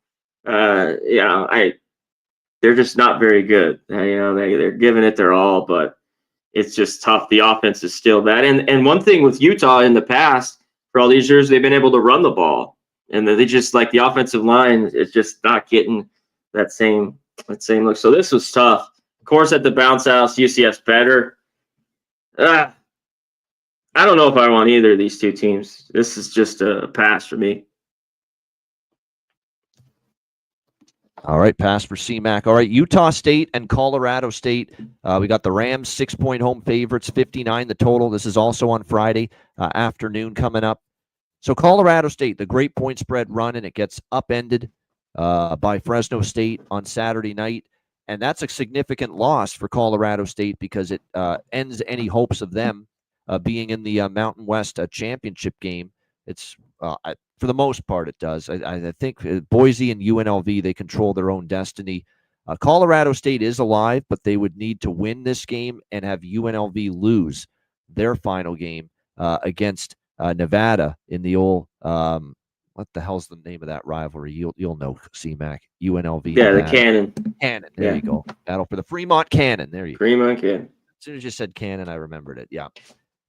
Unlikely that UNLV will lose to Nevada, but it is a rivalry game. Crazy things can happen there when you're talking those. But we don't expect UNLV to lose to Nevada. So and that's what Colorado State needs. They need to win and have UNLV lose. So very unlikely. So I worry about laying 6 with them in this spot. And now they're, modest favorite after having that point spread streak snapped at the hands of Fresno over the weekend. Back to the defense that, looked like it was pretty bad early in the year. Keep in mind, too, with the Colorado State run, San Jose State, Air Force, New Mexico, Nevada, Wyoming. I mean, they did face some of the weaker teams in the Mountain West. They feasted on patsies. Then they played a little better team, Fresno, and they couldn't step up to the plate, Colorado State, in that game. But this is one of the weaker teams, Utah State. But a Utah State team, where did this come from? They look like their season had fallen apart. And now in back-to-back weeks, they annihilate Hawaii 55-10. They annihilate San Diego State 41-20 in back-to-back games. Their offense has been lethal, led by, of course, it's actually Bryson Barnes, the Utah transfer, that stepped in for an injured Spencer Petras against against San Diego State last week, and he actually played very well. Now the question is, Petras, he's questionable. It could be Barnes again at quarterback here for Utah State, but suddenly Utah State, these last 2 games out of nowhere, they've shown life. They've won. Barnes is running wild, and their offense is rolling. I'm leaning to the underdog here. Utah State +6, lean over as well. I think probably we'll see points. I think Colorado State can score here as well. Fowler, Nicolosi, and the offense should play better here against a weaker defense than what they faced last week with Fresno. So I lean over. I lean Utah State. C-Mac, what do you think? Yeah, I know Colorado State has played more unders, and that's what I liked. I've been on a few of them. I thought last week was even good. The defense just got slapped early. They just got their ass kicked against a rested Fresno team. I was a little worried about that, and they did because they had been really, really good. just these games with Utah State, and I was on one of them that stayed under with Wyoming. How does this not get over? I just like they need to get up and down.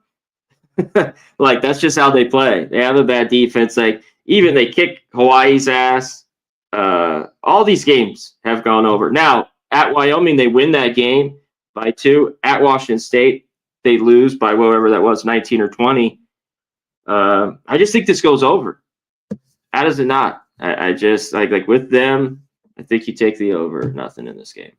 They were red hot. I mean, I don't know if I go crazy, like big bet or anything, and I want to look at it a little bit more. But yeah, they've been playing some good football, inspired, and it's tough for Colorado State. They still have that open. They should come out ready to roll, but yeah, over. Yeah, I like over. And like I said, I think it's. I'm not sure I'm ready to get back on the Colorado State train. This, especially with look again, Utah State with that offense, and you're getting 6 points with them. For me, it would be difficult to bet against them as underdogs here. What we've seen from that offense the last couple of weeks. All right, final Friday game: Navy and East Carolina. We've got Navy 1-point road favorites, 56 the total in this game. This has been quite the run and resurgence that East Carolina's put together after the firing of Mike Houston. Blake Harrell has been the interim head coach during this time, and they have responded, and the players have been galvanized. They've played great. The offense, they've switched to Caton Hauser at quarterback, the Michigan State transfer, and he has just totally opened up this offense, which has just been on fire here. 4 straight wins, putting up 38 points or more in all 4 games against now some pretty bad defenses: Temple, Florida Atlantic, Tulsa, and North Texas. But still, you got to give this ECU offense a lot of credit. They are on a roll.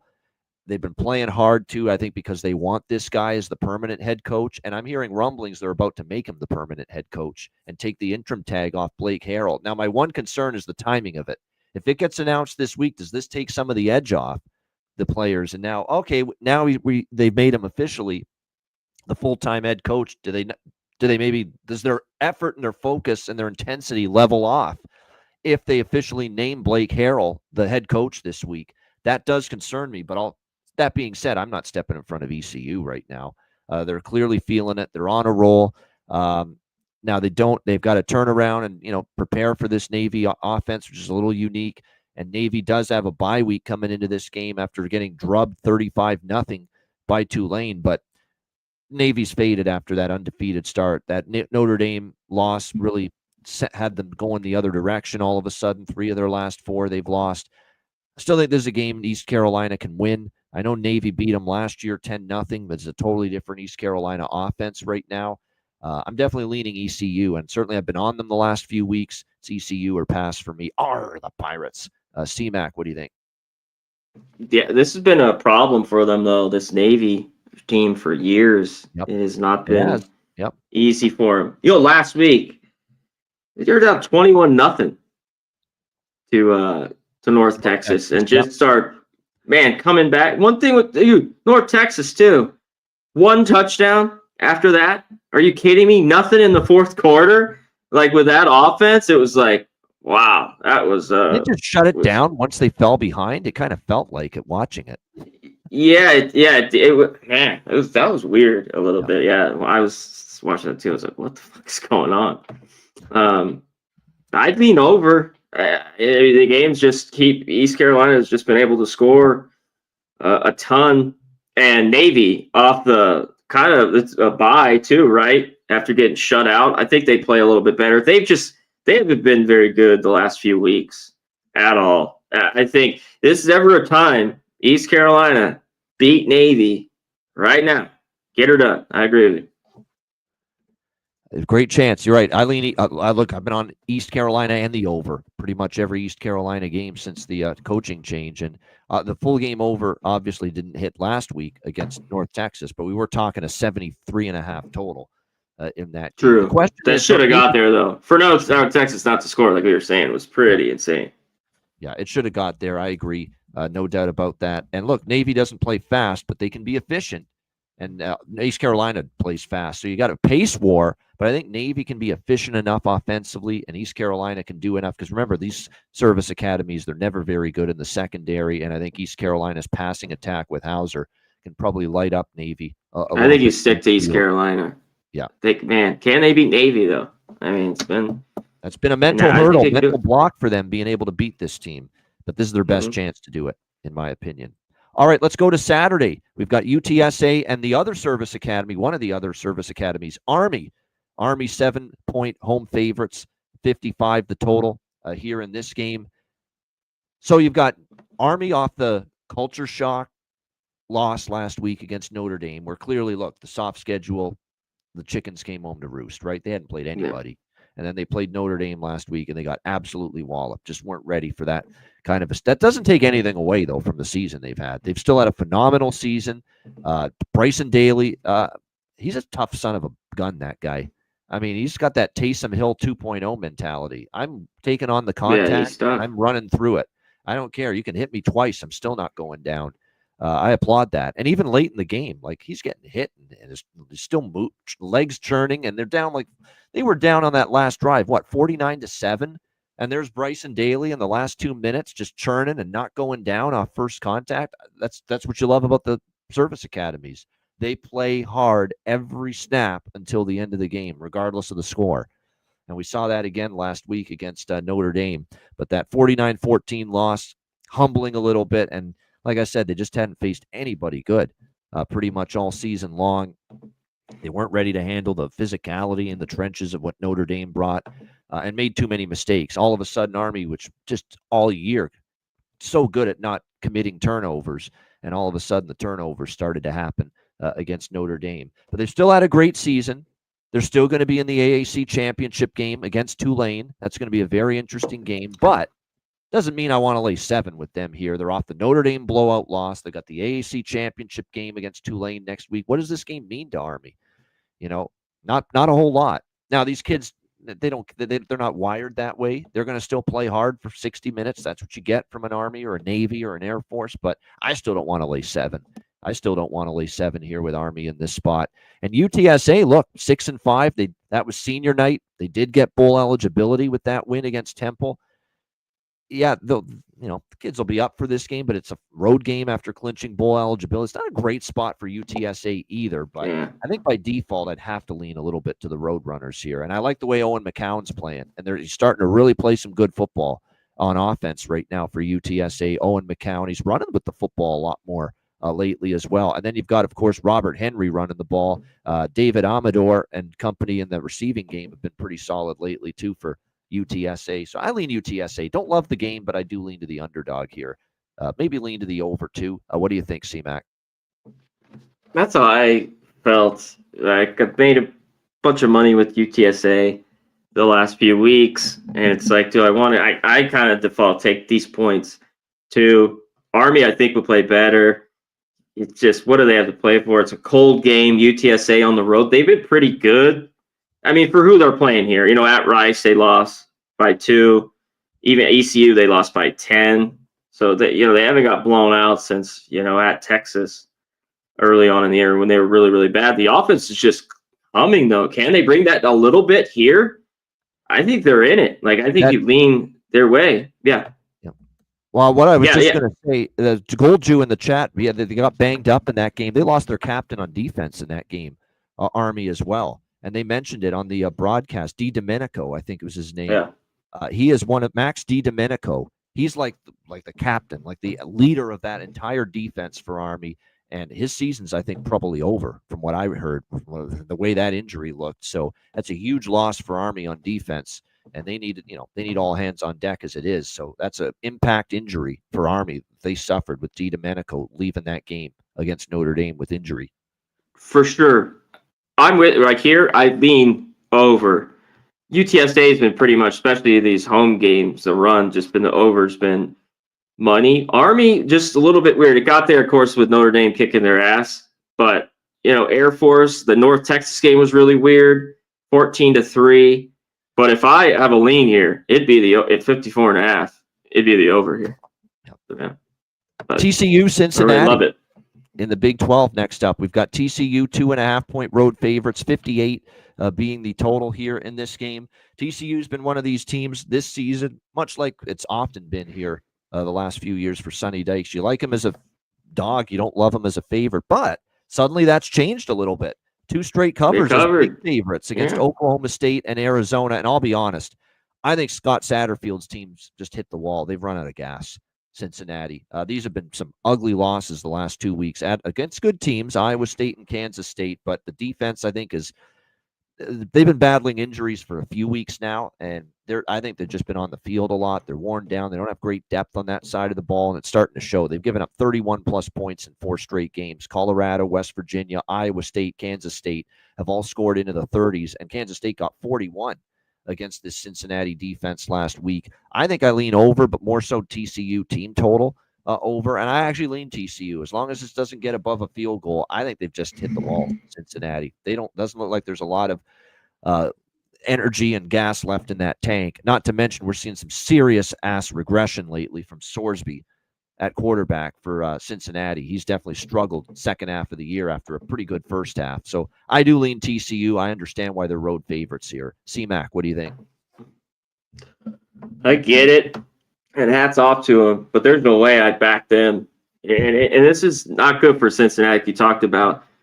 But at least those last 2 were on the road. Yeah. The tough one was the home loss to West Virginia, where they just shot themselves in the foot. We talked about that game. So these last 2 on the road, maybe they hit a wall. But I think if you're ever going to take them, they want to get to 6-6, would be here at home catching 3. That's true. Bowl eligibility at home is, that's an intangible. You have to factor that in. Yep. I think this is it. They will be up, ready for it. And hats off to TCU. Arizona, they kind of shut down. We know Houston doesn't have a great offense, but it's just been fool's gold. Their defense is horrible. And you know what their problem is? They can't run the ball. Fafita threw it pretty well in that game. They run the ball, it's like 20 yards. They've had zilch, nothing. Arizona running football. And, TCU covered. Hats off to them, a team that could never do that. Maybe the defense a little bit. I still think the defense ain't very good. So Cincinnati here +3 at home. I think they win it outright, but take the 3. We're going to talk about another team in a couple of games that looks like they've run out of gas as well. But first, before we get to that, South Carolina and Clemson, where we have Clemson 2.5-point home favorites, 49 the total in this game. You look at Clemson, they are still in the ACC championship picture. SMU is in the ACC championship game. They are waiting to see if they face Miami or Clemson. Miami controls their own destiny, though. If Miami beats Syracuse, if Miami beats Syracuse, Miami will face SMU in the ACC championship game. If somehow Syracuse pulls the upset and beats Miami, it opens the door for Clemson to be in the ACC championship game if they can beat South Carolina here on Saturday. Regardless, they need help. They need Syracuse to help them out and beat Miami. Plus, they have to beat South Carolina. But regardless of all that, I just think South Carolina might be the flat-out better football team, and I'm interested in taking them 2.5. Certainly, when it was 3, I jumped on the +3 early with South Kakalaki. Down to 2.5, I still lean that way. I like the job that Shane Beamer's done. Sellers has gotten better as the season's gone on, and this is serious fucking defense South Carolina has. I've become impressed with them. They've had some really good showings in the past. I remember what they did to Alabama. They should have won that game. They really bottled up Alabama in that game. They destroyed Texas A&M. Not many teams have blown out Vanderbilt, but South Carolina did, 28-7. They obviously had the win against Missouri as well. They've had some pretty good showings down the stretch, playing really good football. This is not an easy game to keep those faint ACC championship hopes alive for Clemson. I think South Carolina's live here. C-Mac, what do you think? I think they are too. I think they're just a flat-out better defense, really. And Sellers takes care of the ball. Sanders gets going. I think they can win this because this has been a shit place for them. Even on the road, I forget. At home, they've lost to Clemson. Clemson's been a lot better the last 5-6 years, but they've got really their ass kicked. They did beat Clemson though 2 years ago here, 31-30. That's how I feel here. This game could be close, but everything from that defense, I think this game is tight. And I'd rather have the 3, even the 2.5. I mean, I have not been impressed with Clemson, especially lately. The Louisville loss, I mean, like in some of these wins that just like against Pitt, they were asleep at the wheel. And normally this is I always wanted to fade them. Clemson's kind of kicked their ass. I think they can hang around in here and just and be in this football game. Take the couple points. All right, next up, we've got Pitt and Boston College. Boston College, 5-point home favorites, 48.5 the total. This is the team I was talking about that I think's run out of gas, Pittsburgh. After what I saw last week against Louisville, I took the big fat L with them because I thought, what they showed against Clemson, they could have won that and they fell short, but it was either a hangover from the Clemson loss or I don't know what, and Holstein getting injured didn't help either, obviously, in that game against Louisville, but still to get blown out 37-9, and then they kind of just mailed it in, down the stretch. Meanwhile, Boston College, 6-5, they get bowl eligible with the win against North Carolina, dominant win, 41-21. They've now covered 4 straight going into this one, final home game of the regular season. You wonder where Pitt is at. After starting the year undefeated, they've now gone 0-4 straight up, 1-3 against the spread their last 4 games, kind of trending in the wrong direction late in the season. We'll have to see what the status is of the Pittsburgh quarterback situation as well. Obviously, if Eli Holstein is a no-go in this game for the Panthers, they'll turn to Nate Yarnell, who got the start against Clemson. Either way, I agree. I understand completely why the betting markets have moved this one. BC open 2.5 up to 5. I get it completely. I lean to that side as well. It's getting pricey a little bit now at 5, but I still lean BC for sure. C-Mac, what do you think? Another game is a little bit cold with some wind in this one. Boston College, just a little different now. They're favorites here at 4.5. How about the quarterback changed from Thomas Castellanos to Grayson James, the FIU transfer, and look at what that offense has done now. All of a sudden, going to Grayson James. Yeah, they didn't want Castellanos there. He was trash. There's all the after of all that. Yep. Brian didn't like him.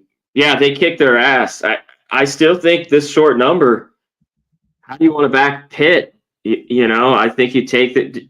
James did. This is what I said last week. Just run the ball. They ran for 230, right around there. He had 237. He had the pick, just kind of similar. And that's what he did here. 192. He was good. Take care of the football.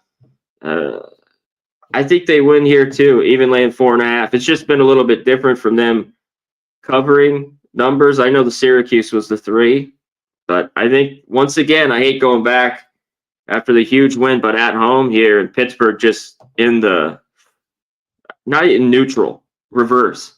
Yeah. And I'm a little bit mad. I didn't lay it with Louisville. I thought about it. The 9 and the number bit back to 7 by closing on Saturday, where that was a little bit out at 8 all week, and it didn't fucking matter at all. So Boston College here. Play it. All right, we got NC State and North Carolina. This is your rivalry game, the battle for the Liberty Bell, as they often call it.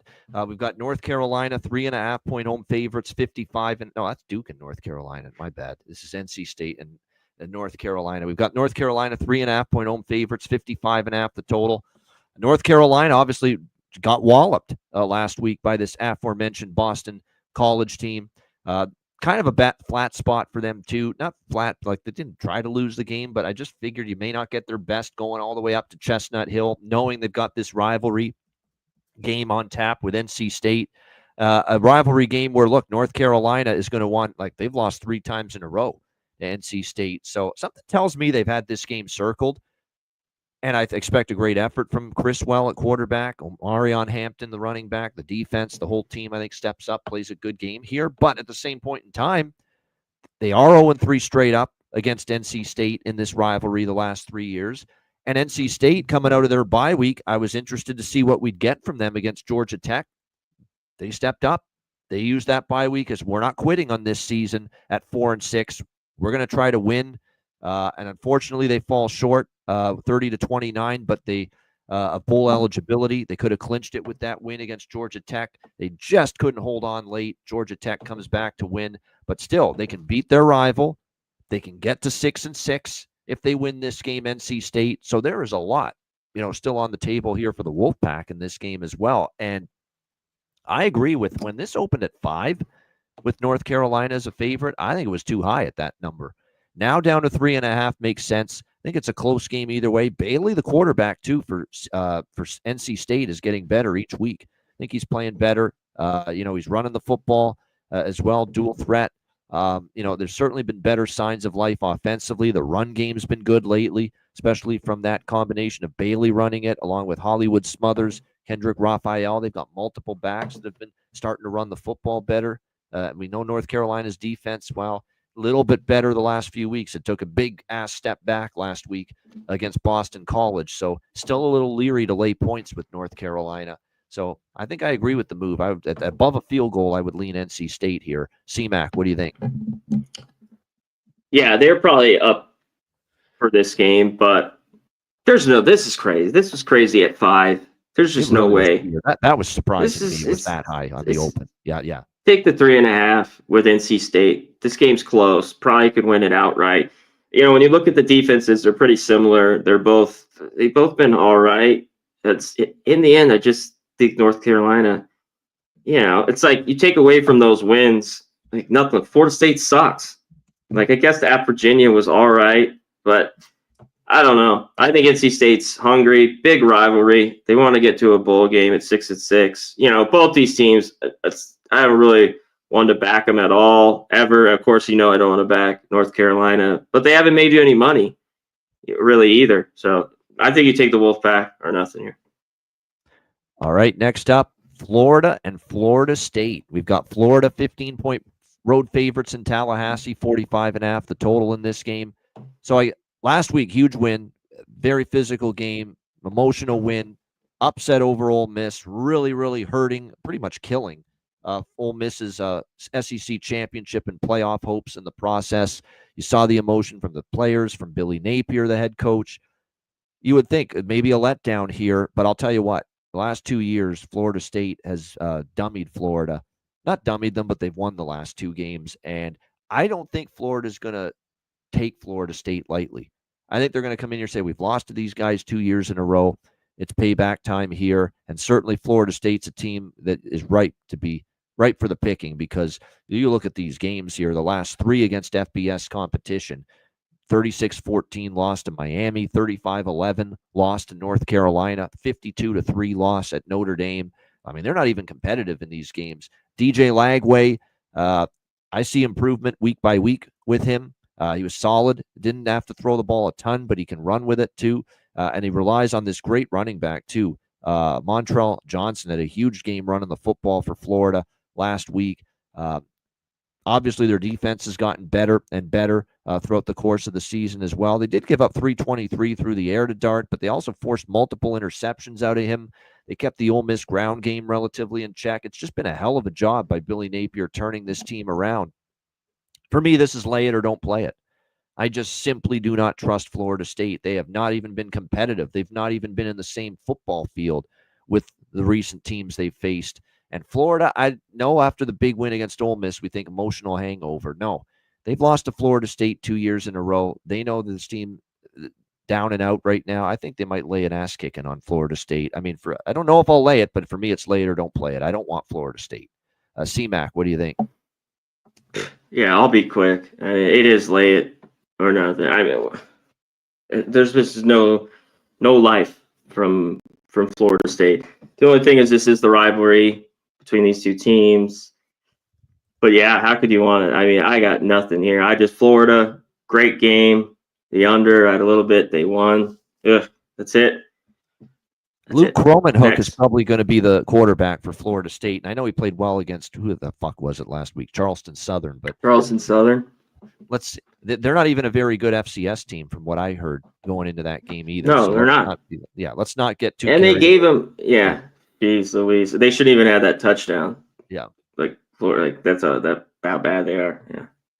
It's later, don't play it. All right, next up, Tennessee and Vanderbilt. Tennessee 11-point road favorites, 48.5 the total. This is another team that benefited greatly from the Ole Miss and Alabama losses last week, as Tennessee certainly furthers their playoff hopes. Now, they can't win the SEC, so they're going to have to be a at-large team, if you will, to be in the college football playoff, but they still only have 2 losses on their schedule to Georgia and Arkansas, so they're still in good shape.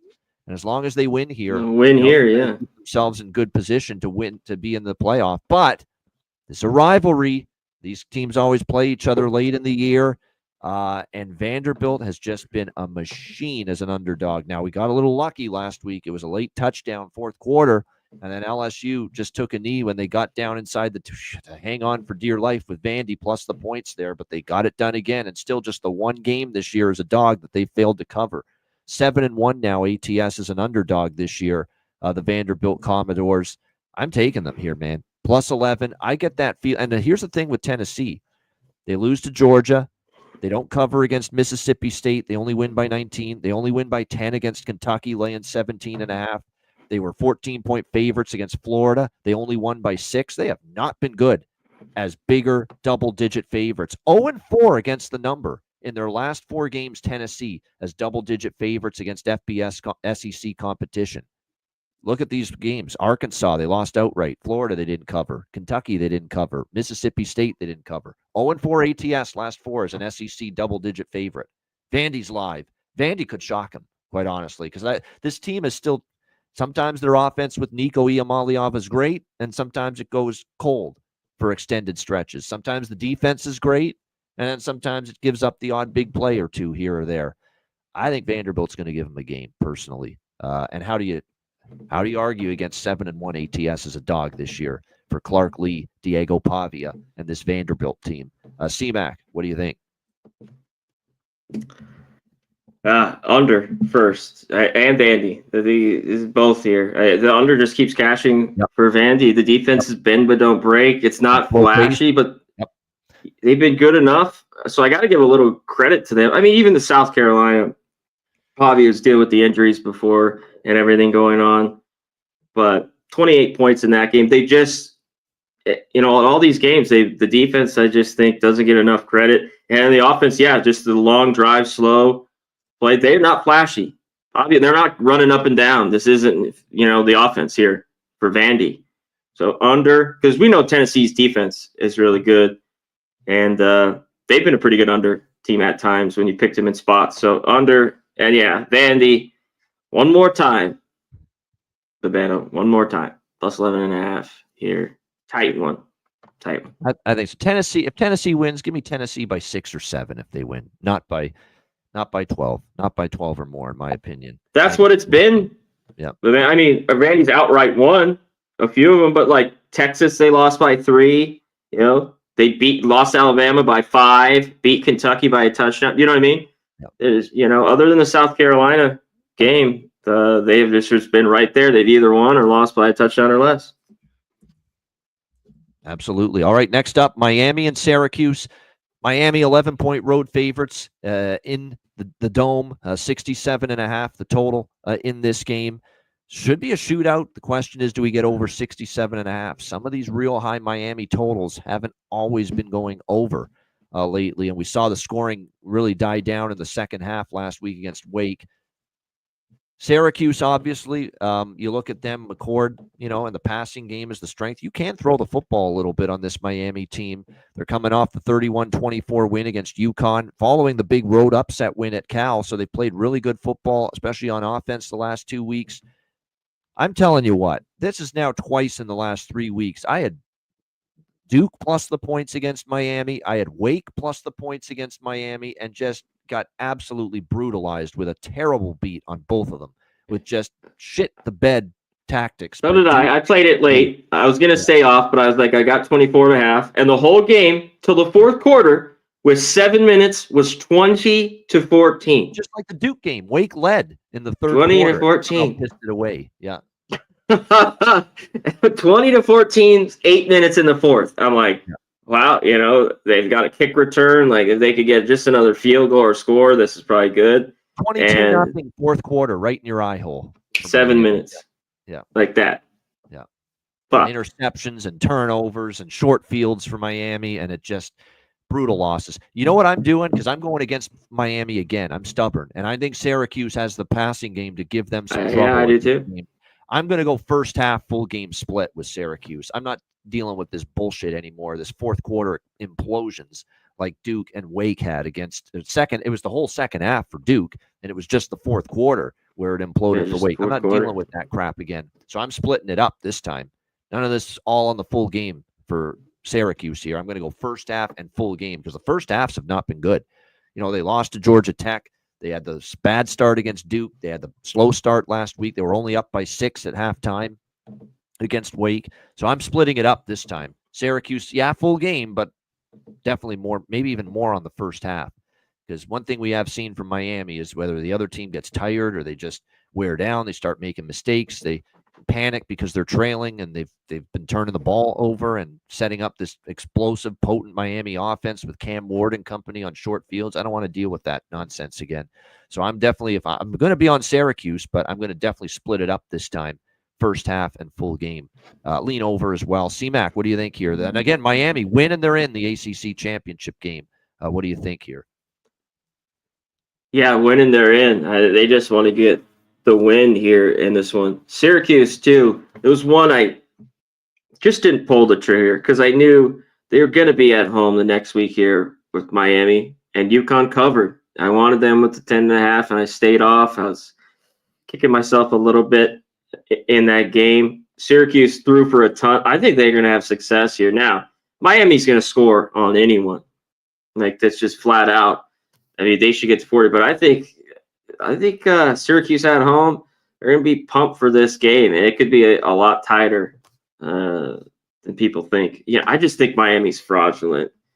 I and their ATS is 6-5. Their number, like, it should be 3-8.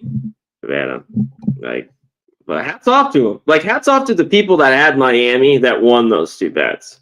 Like, those are breaks where you're, clicking your heels. Holy shit. Sorry, it's rant on Rantville here for me. That's okay, and I feel it. And bragging about it as if it was just the greatest bet in the history of sports betting. Calm down, man. You needed every fucking break in the world to go your way, and you needed Duke and Wake Forest to absolutely shit their pants in the second half and in the fourth quarter of those games. So shut the fuck up thinking that was such a great bet. Even though it cashed, didn't make it a great bet. And the way those games played out. All right, next up, we've got Virginia Tech. Another rivalry game here. We've got Virginia Tech, 7-point home favorites in this game in Blacksburg, 48.5 the total. This is a night game in Blacksburg, which means I'd be a little leery of backing Virginia, even though in these rivalry games I usually like to take points, and I don't usually like to lay points, especially a touchdown or more. But this is the better team, Virginia Tech. This is obviously a home field at night, which is pretty strong. When they get it going, they get it amped up.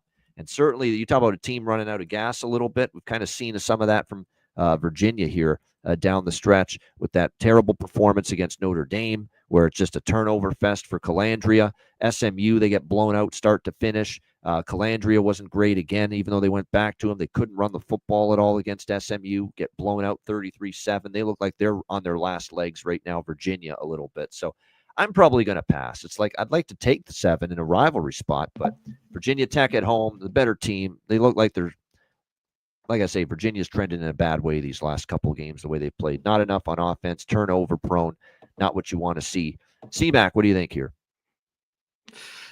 I think it's lay it or nothing here. But there's just one thing, from what I saw him come in of Watson, he looks good. Because Schlee, he's out. I think he's going to be gone. Yeah, and already Drones is sidelined. Yeah, that's a great point. I didn't mention that. And he was out. I mean, he was on the side. Down to William Watson. Yep. Who played well. So, he played okay. He was 12-25, not too great. He did have a pick. Yeah. And Duke looked good. I mean, shout out to them. They did get a couple fourth quarter. late it took points. Him a while to get going, but he played well in the fourth. That's my only thing here. That's why I always want to be short with it too. It's just tough for me to back a guy that I just haven't seen enough and want to lay 7 even at home. Because I'll tell you what, I don't know if William Watson expected to be at quarterback here for Virginia Tech. Because remember, this is the third guy, on the team here behind Drones and behind Schlee. So keep that in mind. So it's going to be interesting to see how this one plays out. But like I said, for Virginia Tech, we'll see how he fares if he is indeed going to start in this game. And there's probably a good chance of that here. But he does have some running ability. It's important to note that he's got that tool in his toolbox for this game. Maybe he's better than Schlee. I mean, I don't know how high on that fucking guy. No doubt. So tricky game there. All right, Marshall and James Madison. JMU 3.5-point home favorites, 52.5 the total in this game.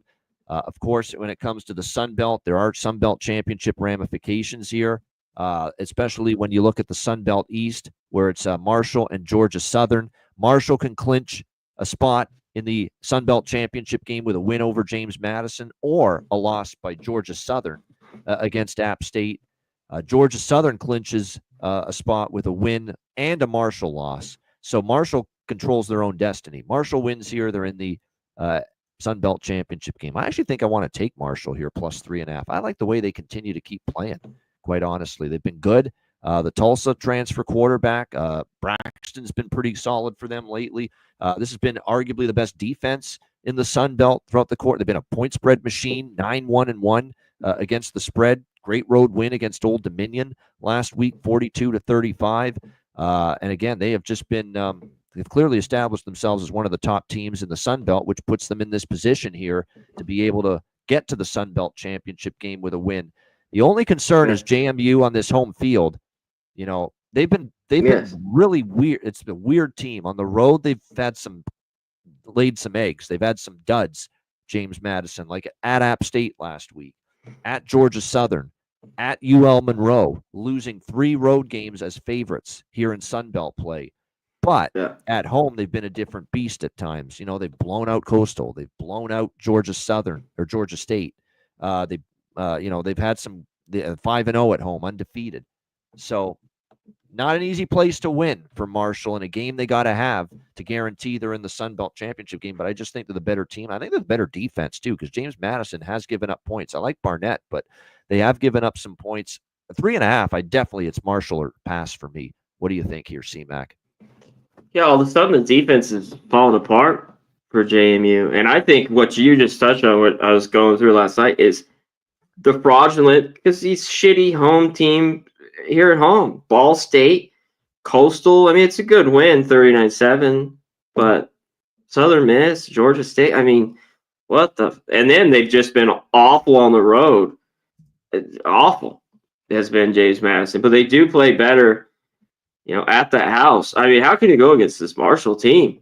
Like, I think the numbers not too far behind. Their defense playing solid, and they're 9-1 ATS, 3 in the hook. I hate to go against James Madison, but they've just been up and down. I mean, what do you get? Probably better here, of course, but I lean Marshall here with the 3.5. I don't know if I bet this is again, I'm going to wait on a little bit, but I think at this number, I think it's tight. Yeah, I agree. I'll probably get in on Marshall. I don't know how big a bet it's going to be because I admit the line reeks a little bit. Like with how good Marshall's been point spread cover, and you're getting 3 and the hook with them in this game where they need to win it to be in the Sun Belt championship game. We know there's teams that they've covered everything too, Babano. Like the last bad one was Ohio State way early when they lost 49-14. Yeah. But still, I definitely lean Marshall still at 3.5. But again, must win doesn't equal will win. How many times have they win the game, you're in the Sun Belt championship game, and then they go on and they lose that game? It's very possible. And James Madison has been good at home. They're a good team. They've just been much better at home than on the road. All right, Duke and Wake Forest. Duke 4-point road favorites, 53.5 the total here in this game. God, Wake Forest, it was such a painful beat, terrible beat, awful. Having to sit through that and take it right up the old rectum. With that loss against Miami last week with them. That's what it felt like. That's how bad it was. That's how painful it was with the I know. I would have had a perfect morning too. Like, perfect undefeated morning and that. And I thought that was golden. So yeah. Terrible. So I'm a little leery of coming back to them. Not to mention Duke's playing really good here the last few weeks. They're at NC State, beat Virginia Tech, wire-to-wire lead, took SMU to overtime, and we know how good SMU's been lately. Duke almost beat them. 28-27 in overtime. I don't want to step in front of Duke right now. They're definitely the better defensive team. Wake still stinks defensively. Duke is better. Now, Wake Forest has had a little bit of quarterback issues now because, of course, Bachmeier was hurt a couple weeks ago. They went to Kern. Bachmeier came back against Miami. He wasn't really that great. Kern finished the game. But either way, their quarterback play has been a little unstable lately. Rivalry game, but I think Duke's better, and they might be a lot better, especially on defense. I actually lean to the road favorite. Don't love laying points in the rivalry games, but this might be the one exception. For me, it's Duke or pass. What do you think here, C-Mac? Yeah, I get it. I mean, I had some of that under that didn't go, but Duke just keeps. I mean, I've been backing them all year long, so it's weird. I don't want them here. Wake Forest, until that fourth too. The defense played well because the offense wasn't really humming against. They had a kick return, a touchdown too, out of the 14 points. And Duke definitely has the better defense. Rivalry game, something tells me this could be close, but Duke definitely the better defense. And kind of all year I've been catching points with Duke. They did cover, I want to say here, Florida State, small 2.5-point favorites at home, but there really hasn't been too much of that all year long. So I'm going to stay off, but I think it's Duke or nothing in this one. They've been money. Different spot, though, here on the road lane. Keep in mind, too, Duke was -2 turnovers last week. Again, they did turn the ball over a lot against Virginia Tech, and they still won in coverage. That's how they scored, too, Virginia Tech. Yeah, that is a positive sign. When you go -2 in the turnover margin and you still win and cover, and we pretty much win or lead start to finish, that tells me a lot. All right, Michigan and Ohio State. Here we go. The annual rivalry game on the last week of the season. Here we go at the Shoe in Columbus. Ohio State 21-point home favorites, 43.5 the total in this game. So on one side of the equation, you could say, well, wait a minute now. Michigan has figured out Ohio State the last couple of years. They have clearly gotten the Ohio State hex out of their system, and they have finally figured out how to beat Ohio State in this annual game. Remember, Ohio State was on this, double-digit win streak against Michigan. It ended 3 years ago, and now it's 3 straight wins and covers for Michigan against Ohio State. So part of me says, gosh, got to take 21, right, with Michigan in this spot. But different Michigan team. Jim Harbaugh's not patrolling that sideline anymore. He played a role in those wins. J.J. McCarthy's not patrolling that sideline anymore. It's a much weaker Michigan offense now in comparison to those Michigan teams. And I know for a fact Ohio State is in one of these, and we saw it against Indiana with the late touchdown last week against the Hoosiers. Once that game got away from Indiana, they may not show mercy. They hate Michigan, and they really, it makes them sick that they have lost 3 in a row to this Michigan team, where if they're up by 20 or 17 late in the fourth quarter at the 5-yard line, they're punching that shit in. You better believe it, for that late touchdown to cover the point spread and tack on that extra score. So that's what concerns me. The Michigan offense on the road against this, what they did to Curtis Rourke and that defensive line, just blowing up the line of scrimmage and sacking Curtis Rourke 6-7 times. What could they do to Davis Warren here in Michigan in this game if they were able to do that to Curtis Rourke? Now, I know Davis Warren's played better lately, and I know they put a 50 spot on the board against Northwestern last week, but you can't even compare those two teams and those two defenses. So I'm conflicted on this game. Part of me says, how do you not take 21 with Michigan when they have owned Ohio State 3 years in a row? But part of me says, well, Ohio State's maybe not just a little bit better than Michigan this year, maybe a lot better, and they won't hesitate to just annihilate Michigan if they get the chance to do it. So I'm back and forth on this one, but very interesting game to watch. Can that offense work, Michigan, on the road? That's the biggest question and fear that I have for the Wolverines, because if Ohio State brings that defense like they did against Indiana, I don't know how Michigan's moving the football. What do you think here, C-Mac? Yeah, once they got going, he was running for his life. Rourke in that game, I mean, he only had 68 yards passing. There's only one spot that's been consistent. Savannah is, if you want to go full game, Ohio State lay it, is first quarter. These teams, and it was Indiana again, Northwestern the week before, 0-0, and even they scored first right in the beginning of the second half. I've seen it week in and week out. It's just the first quarter, Ohio State needs to get going a little bit. They're a little bit asleep at the wheel, and and also take them at half. I've done it a couple times where I just made a bet on them, and then boom, they come out and yeah, kick ass and lay an over. But they remember those last few years of losing. And before that, there was plenty of games where Ohio State could beat them near this number, near 3 touchdowns. They've done it a few times. So I think they remember it. And yeah, Ohio State here, they wins. It's just you want to lay the three touchdowns. Yeah. To me, I feel like I'm walking into a death trap taking Michigan. I feel like I feel like there's reasons to. 21, they've beaten them 3 times. It's a lot different Michigan team. And Ohio State could be out for blood here. Let's be honest. There's no doubt. They wouldn't hesitate to win this game 49-7 if they get the chance to. Not that they're capable of it, because Michigan defensively is still okay, but still. But okay. A lot of good offenses lately either, Michigan. And this is a different one. Will Howard and at quarterback and Travion Henderson.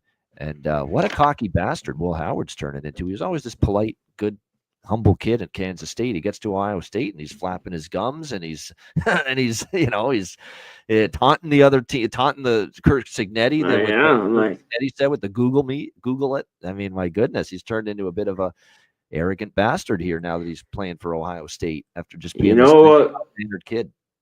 Yeah, let's see if he wins the big games. The big one, you know what I mean? Then he can walk the walk. Right now he's just talking it.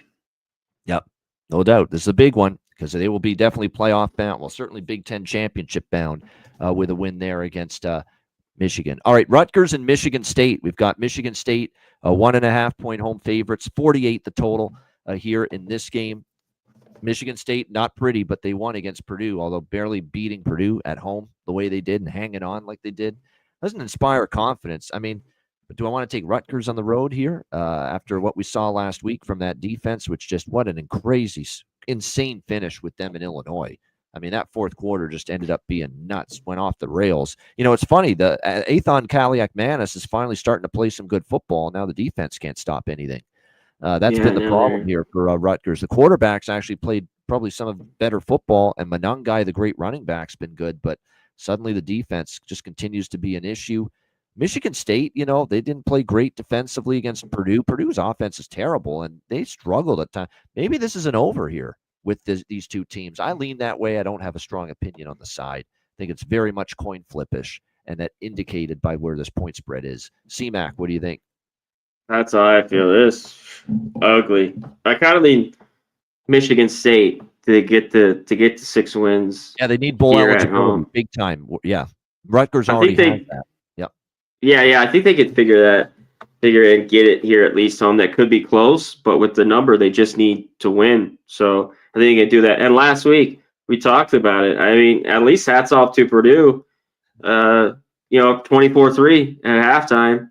Still the worst first half team, Purdue. They came kind of fighting back, and Michigan State do nothing in the second half. So yeah, this is one I really don't love, but I'd be on Michigan State or nothing. Yeah, Aiden Childs before the first game of the year said bet the over. Well, you better start playing fucking 4 quarters of football. Oh, geez. For that to happen. Don't listen to him. Half, and then he plays one disaster half, and we saw it again last week against lowly Purdue. He had a great first half, and what the fuck happened to him in the second half? He was terrible, missing receivers, inaccurate, bad decisions against Purdue. The more you talk about it too, I don't want it back. I don't want my fucking money on him. It's I don't want my money on Kaliak-Manis. It's just goddamn. Too cold. This is gonna be cold, windy. Nah. Typical ugly Big Ten football. It sounds like. All right, Territorial Cup, Arizona State, Arizona. We've got Arizona State 8.5-point road favorites, 53.5 to 12. They're the better team, and they should win this game. But crazier things can happen. It is rivalry. It's Arizona is they had a great couple weeks ago against Houston. I don't know what happened to them against TCU. Back to the doormat last week against TCU. But, Fafita and company, they'll get up for this game, try to spoil Arizona State's Big 12 championship hopes. Remember, Arizona State, one of 2 teams that can control their own destiny. They win here, and they're in the Big 12 championship game. So we'll see if they can get the job done. I'm just not comfortable laying 8.5 in this spot. And I love Arizona State. I love me some Kenny Dillingham and some Sam Levitt and some Cam Scadaboo. And this team and their defense has gotten better as the season's gone on. I don't want to step in front of them, but I don't know if I want to lay 8.5 either, especially with the huge win against BYU, the thriller, where they thought they iced the game and put it away and threw the ball out of bounds with no time, but there was 1 second left. They had to review it. They stormed the field. They had to get everyone off the field because there was still 1 second left. They gave BYU one last chance at a Hail Mary to try to win the game. It fell short. I mean, that's an emotional roller coaster for Arizona State. Now you got to lay 8.5 with them in a rivalry game. Not exactly what I call a buy low spot, but I'm not going against them. They are the better team. So I probably don't get involved. What do you think here, CMAC? ASU, Arizona. Yeah, this was it's kind of stinks. Like, especially the Arizona has nothing but just to beat them. You know, they're right, like just shove it to them. That's right where Arizona. Yep. That's where I'd be. And Arizona State, congrats to everyone that had it. And I don't know if you really want to be laying it like you said, Babano. Been making all this money on them really all year. 9-2 ATS versus 2-9. Like, this smells take Arizona, which is horrible. Which it just gave up Arizona's 49 points 2 years in a row. Now you could say they just own them and they'll play them tough again, or you could say Arizona State's now finally the better team and they're going to want to flex their muscles and destroy this team. We'll see which one it is. That's true. And this Arizona, the defense needs to be somewhat better. And I talked about earlier, Conley, they got to try to run it here a little bit and get something going on the ground to help out. Like, they just can't leave it to just be throwing it. Right. Yeah. And before kind of the last month, after the bye, that offense looked out of wax, throwing it even. I didn't love what I was seeing. I told you about. So, but this is dangerous here. And why is this not? After they've getting their ass kicked, why is this not over 10 too? Like, why isn't this 10.5, 11? It seems like with these two teams, I think Arizona could be live here. It's possible. They have won each of the last 2 meetings in this rivalry against Arizona State. And this is going to be like because there's no bowling for Arizona. They win this game, they're still only at 5 wins. This is as good as it gets for them as far as any sort of huge game for them to try to spoil Arizona State's potential to be in the playoff and in the Big 12 championship game. All right, Houston and BYU, another Big 12 team alive, but BYU does not control their own destiny, whereas Arizona State does. BYU needs to win and get some help, but it starts with a game they have to win against Houston, 13 to have any chance. BYU, 13-point home favorites, 41 the total in this game. Give me Willie Fritz in Houston here, plus 13. I mean, I know BYU's got to win this, but doesn't mean they have to win by margin. And I wonder where their heads are at. They didn't start that game well. I know they made it close against Arizona State late with a good second half, but where was that in the first half? Like, what the hell happened to BYU? How do you come out like that so bad right, in the first half? And, it's certainly trending in the wrong direction. That's 2 losses in a row. That's 3 non-covers in a row for BYU, going back to the 1-point win against Utah. You're seeing the defense start to unravel a bit, give up more points, more big plays. The offense has been not nearly as efficient of late. We like, Retzlaff's capable with LJ Martin running the ball, capable. We like the 2 receivers with Darius Lassiter, Chase Roberts. We like them, but at the same point in time, they're just not clicking right now. The last few games, like we saw earlier in the year, and they not only have to win, they got to win handily here. Now, I know it's in Provo, and Houston's a Jekyll and Hyde, box of chocolates, Forrest Gump, this team. You don't know what you're going to get. They have that miserable game against Arizona, but they actually hung tough, and their defense played better against this Baylor team that was lighting everybody up, and they actually did a good job holding Baylor's offense down. I mean, they only had barely over 300 yards, Sawyer Robertson, and that great Baylor offense that was lighting it up. So you got to credit Houston's defense. And I just feel, for Willie Fritz in Houston, even though they've been all over the map, and I don't love what I'm seeing, continue to see from Zion Chris, the quarterback. 3 interceptions, no touchdowns. I mean, he ain't it. They're going to have to find a quarterback. Willie Fritz is going to have to find himself a quarterback because he doesn't have one right now on his roster. That being said, I'd still lean to Houston here, plus 13 in a game that I think they're going to come wanting and looking to play spoiler. What do you think here, CMAC, Houston, BYU? Yeah, maybe. And kind of the lore early on, BYU at home covers numbers was good. The last couple they haven't. Even going back to Oklahoma State, And also, this is why I'm on it. Even with this number under Houston, it's 10-1. There's like say because it's an under 1-10 to the under. It just keeps winning for me, man. And BYU's numbers, like overall, they've had some high scoring games, but they've had great games to keep it down. But their overall defense, 27, it's been pretty good against the run and the pass, kind of all year long. I don't know how BYU really gets it going and scores a ton. Even at 42 here, 41.5, I think it stays under. Just give me that. I'm not going to mess around. I think Houston can. Because of that, that keeps them alive. Can the offense do a little bit to just, and that'll keep them, maybe covering this number within 2 touchdowns. And BYU on the skid, ATS too, after starting the year. What have they lost? 4 straight? Well, 3 straight ATS. Yeah. Yeah, 3 straight ATS, 4 or 5. Nope. Yeah. Yep. Not the suddenly the bloom coming off the BYU rose just a little bit. I know. It was great early. I'm glad I haven't been all over. That over got there. I like that over last week. Just got there. There's no say. Yeah, it just barely did, but we'll take it, no doubt. All right, next up, we've got Fresno State and UCLA. How about this? Last week, non-conference matchup here. We've got Mountain West versus Big Ten. UCLA, 9.5-point home favorites, 46.5 the total in this game. Now, you got to wonder, UCLA, a tough battle. And I was impressed with the intensity with USC, UCLA last week. UCLA is obviously rebuilding a little bit. USC's had a disappointing season by their standards, like not even close to the Big 12, Big 10 championship or the Pac-12 or the playoff at all. But that was great intensity from those two teams. It was a good game, well played, 19-13 win for USC. It was a defensive battle. UCLA played them even, but then some mistakes from Ethan Garbers late in the game.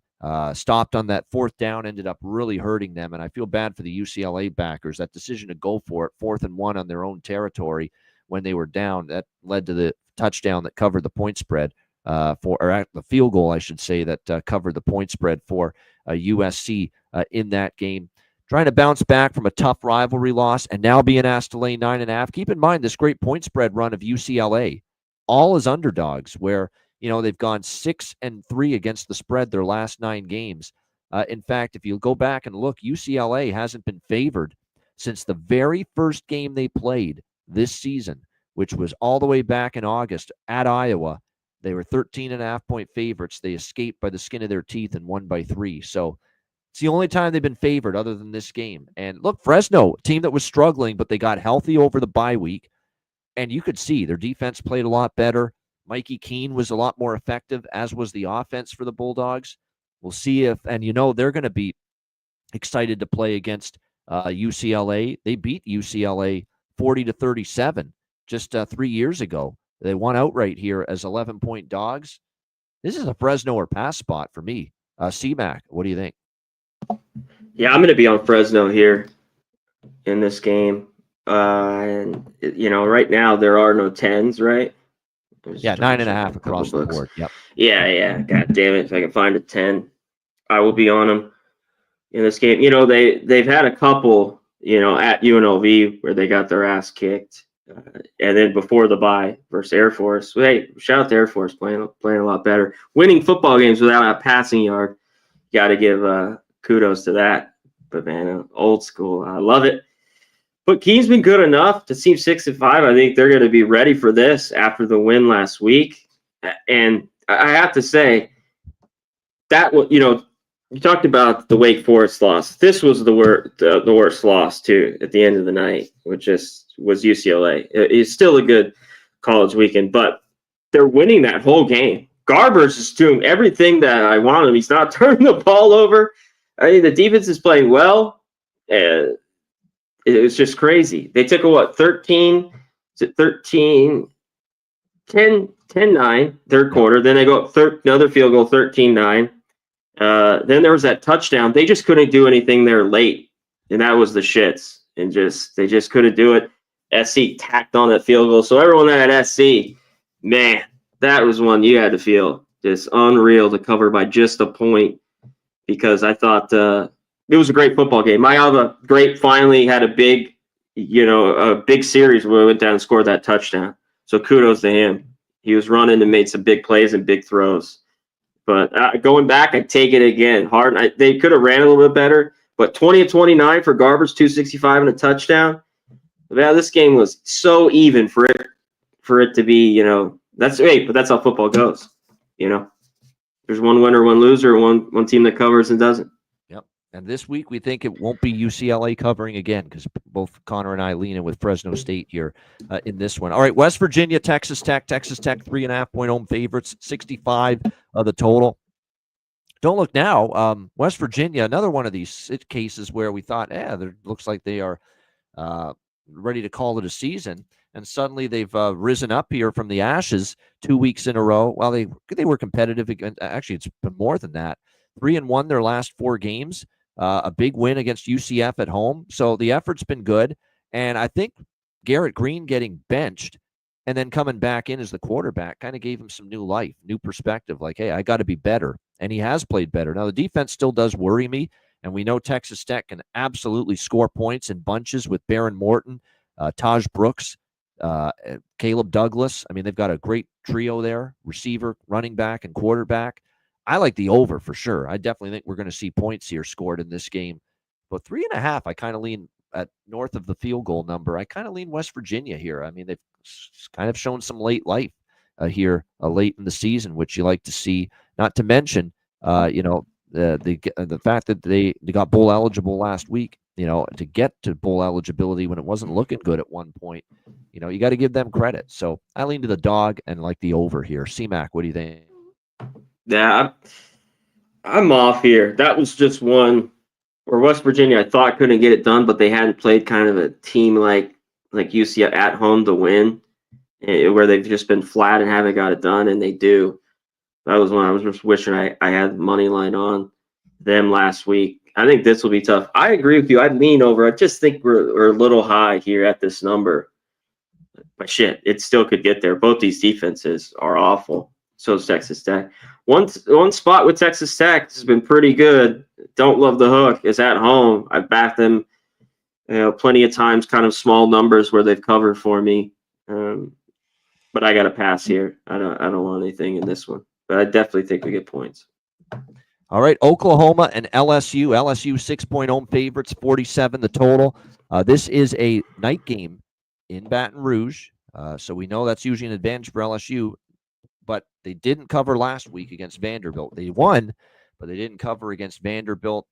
I'm still not laying 6 with LSU. I can't, with obviously all their dreams crushed 2 weeks ago, out of the SEC title picture, out of the playoff picture. And look, Oklahoma showed obviously great life when they were struggling. And really they did against Missouri too, back-to-back weeks. But the huge win again, the only concern, because I lean Oklahoma, such a huge monumental upset against Alabama last week to really probably crush Alabama's chances. And now can you go on the road after a win like that and show up again? And look, I got to give the offense credit. They did some tricks and gimmicks, and they tried to be very versatile, and it was actually a good play calling game, and it got Oklahoma going a bit. And look, their defense, give them all the credit. They completely bottled up Alabama. They could do it again. I can't lay it with LSU. It's take the points with Oklahoma or pass, but I got to admit, I'm worried about the spot a little bit for Oklahoma after the emotional win last week, that they just fall flat here a little bit on the road. C-Mac, what do you think? Yeah, they're going to need that defense again. Like, they're going to need them to play big in night game for LSU. Well, if you can fluster Milroe into mistakes, you can certainly fluster Nussmeier into mistakes, because we know he's made his share of them. Yeah, for sure. This number seems crazy low with these two teams, but that's why I think it's a little bit too low to take the under. If this was higher, I'd be on it. This was in that 51 range. I'd be all over this under with Oklahoma.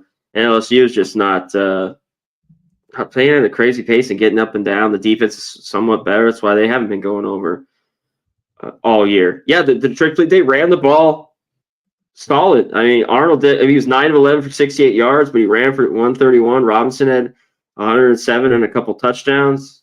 They got the pick six. Did Oklahoma, and that was it. I mean, Bama just boggled down, and Milroe looked, man, they had him 11 to 26, 164 and 3 picks. Not good. So I just can't. This was one I need over the touchdown to even look their way, and it's tough to say that after a big home win to go to LSU. So I'll be off. Lean under. All right, we got next up. It is Kansas and Baylor. We got Baylor 1-point home favorites, 61.5 the total. I'm not stepping in front of Kansas, clearly. This has been a late season resurgence for Lance Leipold's crew. It's Devin Neal running the ball. It's Jalen Daniels finally playing like he did last year. Here in the last few games, he's playing extremely well. Baylor, though, is another team. It's hard to step in front of them. They're on a late season run as well with Sawyer Robertson in this offense. Baylor, 5-0 straight up, 5-0 against the spread their last 5 games. Kansas, 4-1 straight up, 5-0 against the spread as well in their last 5 games. So 2 5-0 ATS teams in their last 5 games, both of them colliding here head-to-head in this game. So very tough side, in my opinion, to call. Well, the problem is Baylor just beat Houston. They're at home. Kansas is off the Colorado win, which really greatly hurt and damaged and lessened Colorado's hopes to win the Big 12 championship.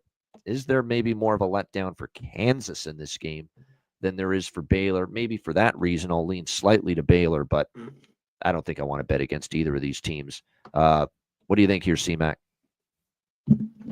Yeah, man, both teams just playing well. And it kind of, because we talked about, I'm like, Kansas wins, then they're going to be really up to want to go to a bowl game. That's the thing. Bowl eligibility at stake for Kansas. They're playing like they want it.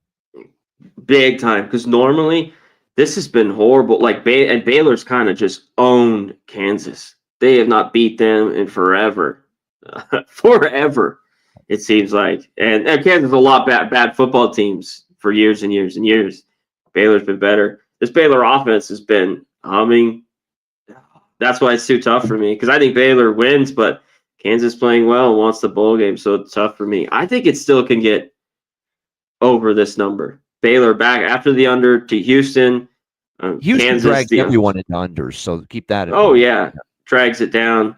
I think we get enough points. This is more like what we had, and even more they'll be able to score because the Baylor defense is not great. It looks great against Chris and that Houston offense, but it'll give up plenty. So this is low enough. I think it's gettable, the over 61.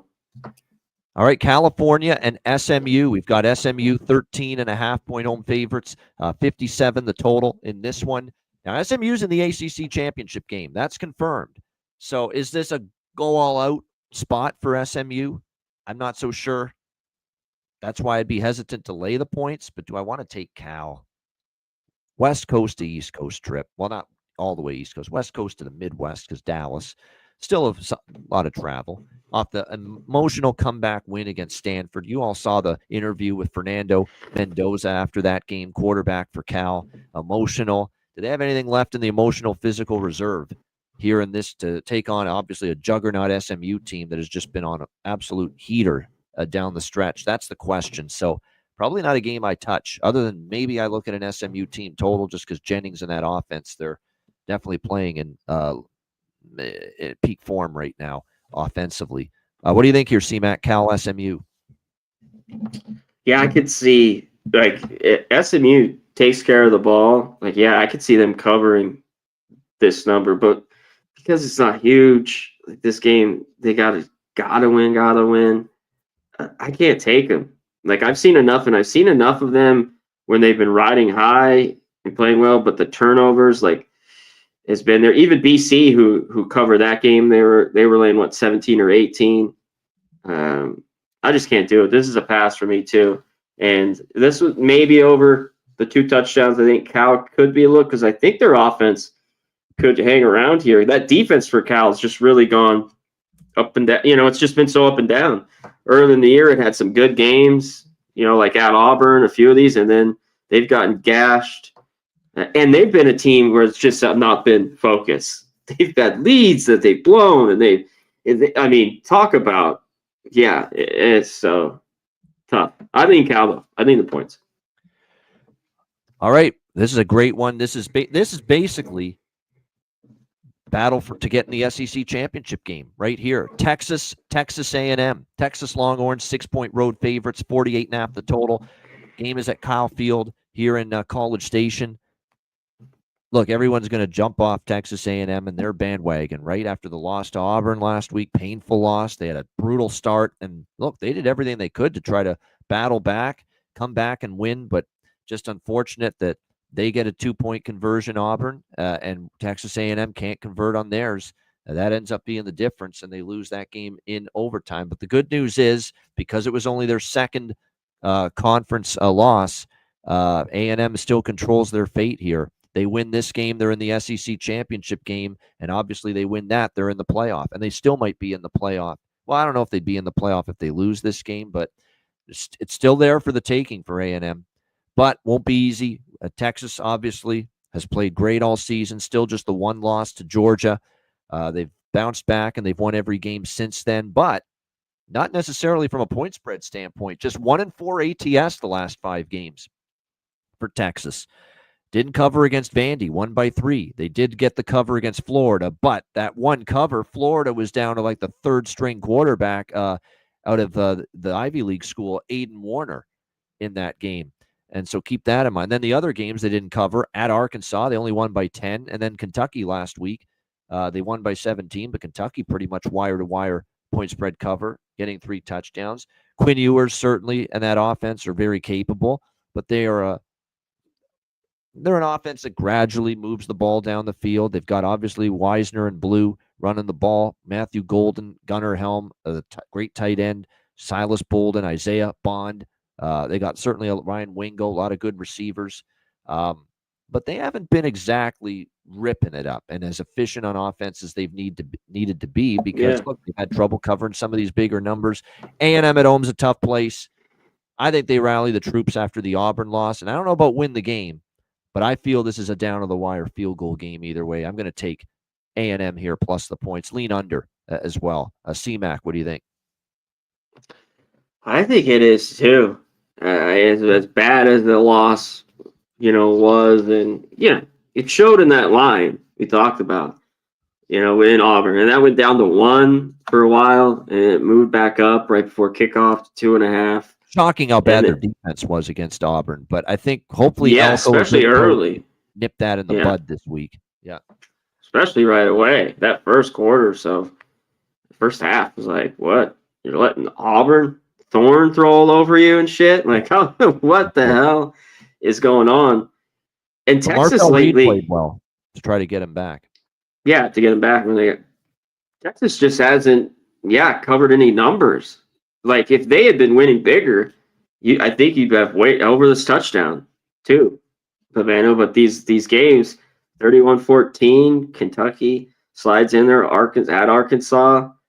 One thing they've held their hat on, and that I think, and that's why they've been so good, and there hasn't been really the blip other than Georgia's their defense. So, you know what I mean? And that brings them, and that's why I think this game is close. Because I like this under. But this total's a little bit low, just because A&M's been going over a lot of these games. You know what I mean? The New Mexico State game, of course, they went 38-3, the kind of off week these SEC teams have, Pavano against these teams. But other than that, all the games have really gone over this. But I lean under in what I think, is a close game and lean A&M. All right, A&M and the under leans here for C-Mac in this one. All right. Next up, as we continue along, Louisville and Kentucky, another rivalry game here. Louisville, 3.5-point road favorites, 48.5 the total in this game. Kentucky, as we mentioned, defensively, they did enough to hang in there, but you just didn't get, as usual, enough from Brock Vandegrift and the offense to really threaten Texas as far as the outright win, but they do get the point spread cover, though, in that game against Texas. We'll see how they fare. It's actually 3-point spread covers in a row now for Kentucky, and they have owned Louisville. Even good Louisville teams, like last year, Louisville had a great team. Jeff Brom had a great team, and Kentucky still beat them 38-31, winning outright a 7.5-point dog. This is Kentucky or pass for me at 3.5 as a home underdog. And I don't think this Louisville defense is as good as we've seen it in the past either. Now, I know they beat up on Pitt last week, 37-9, but Pitt was compromised, I think, once Holstein went down. And Pitt, too, has not played as well down the stretch. We just see no evidence of Louisville having an easy time of it. Never mind easy time of it. They haven't won in multiple occasions against Kentucky, and now you got to lay 3.5 with them here on the road. Not for me. Kentucky or pass for this better. C-Mac, what do you think? Yeah, I thought about last week. I thought it's a good bounce back for Louisville against Pitt, and it was. This has just been the struggle, for them. And you're going to give me 3.5, here with Kentucky with a better defense. Even though you got this offense, you got to kind of take. But I think they can kind of like bog down, shug in this offense enough. So I am on Kentucky plus the 3.5, and I lean under in this game as well. Strength on strength, weakness on weakness. Kentucky's offense is weaker, and Louisville defense is weaker for them. But the strengths are the offense for Louisville and the defense for Kentucky. Who are going to win those matchups? Yeah, real quick, Kentucky slipped in and got that cover, but I wanted to touch on Texas. That's why it's like, why is that line so short? Even in those games, like it covers that 6. Like they beat Arkansas. Of course, they were laying bigger numbers. I just mean, so that's a little head scratching too. Like they still beat Arkansas by 10. They still beat, Kentucky, all these schools. So that's another reason when I was going through this last night. Like, why is this 6? In that game, Texas. Missouri, 3.5-point home favorites against Arkansas. Another SEC rivalry game, 54.5 the total in this one. Arkansas coming off a non-conference game against Louisiana Tech, 35-14. They get the win in that game. If you look at the box score, though, they did move the ball pretty well, but Louisiana Tech was able to have some success throwing it on them, 190 passing yards. They couldn't run it, but they were able to throw it a little bit. Missouri coming off the 39-20 win against Mississippi State in their last game. Of course, their last home game, they beat Oklahoma, and in fact, they're 6-0 at home this season, Missouri, here at Faro Field. And I'm leaning, look, the money's come in on Arkansas, and usually I like to take points. I'd be leaning to the Missouri side. This is not your average senior night. This is Brady Cook. He's meant so much to this team. We saw him come back from injury in a game and beat Auburn, and they're going to honor him and do the whole ceremony, for the seniors, and he's one of them. And you just know, I think this is more of a senior night that means something to Missouri and Eli Drinkwitz's team. They've owned Arkansas head-to-head as well.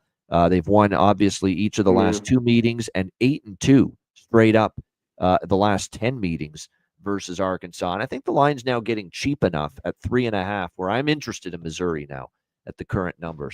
This is a special senior class led by Brady Cook for the final regular season home game. I think that matters here to Missouri, and I still think they're a better team than Arkansas. Arkansas is just too flighty, too inconsistent for me, both sides of the ball. What do you think here, C-Mac? Arkansas, Missouri?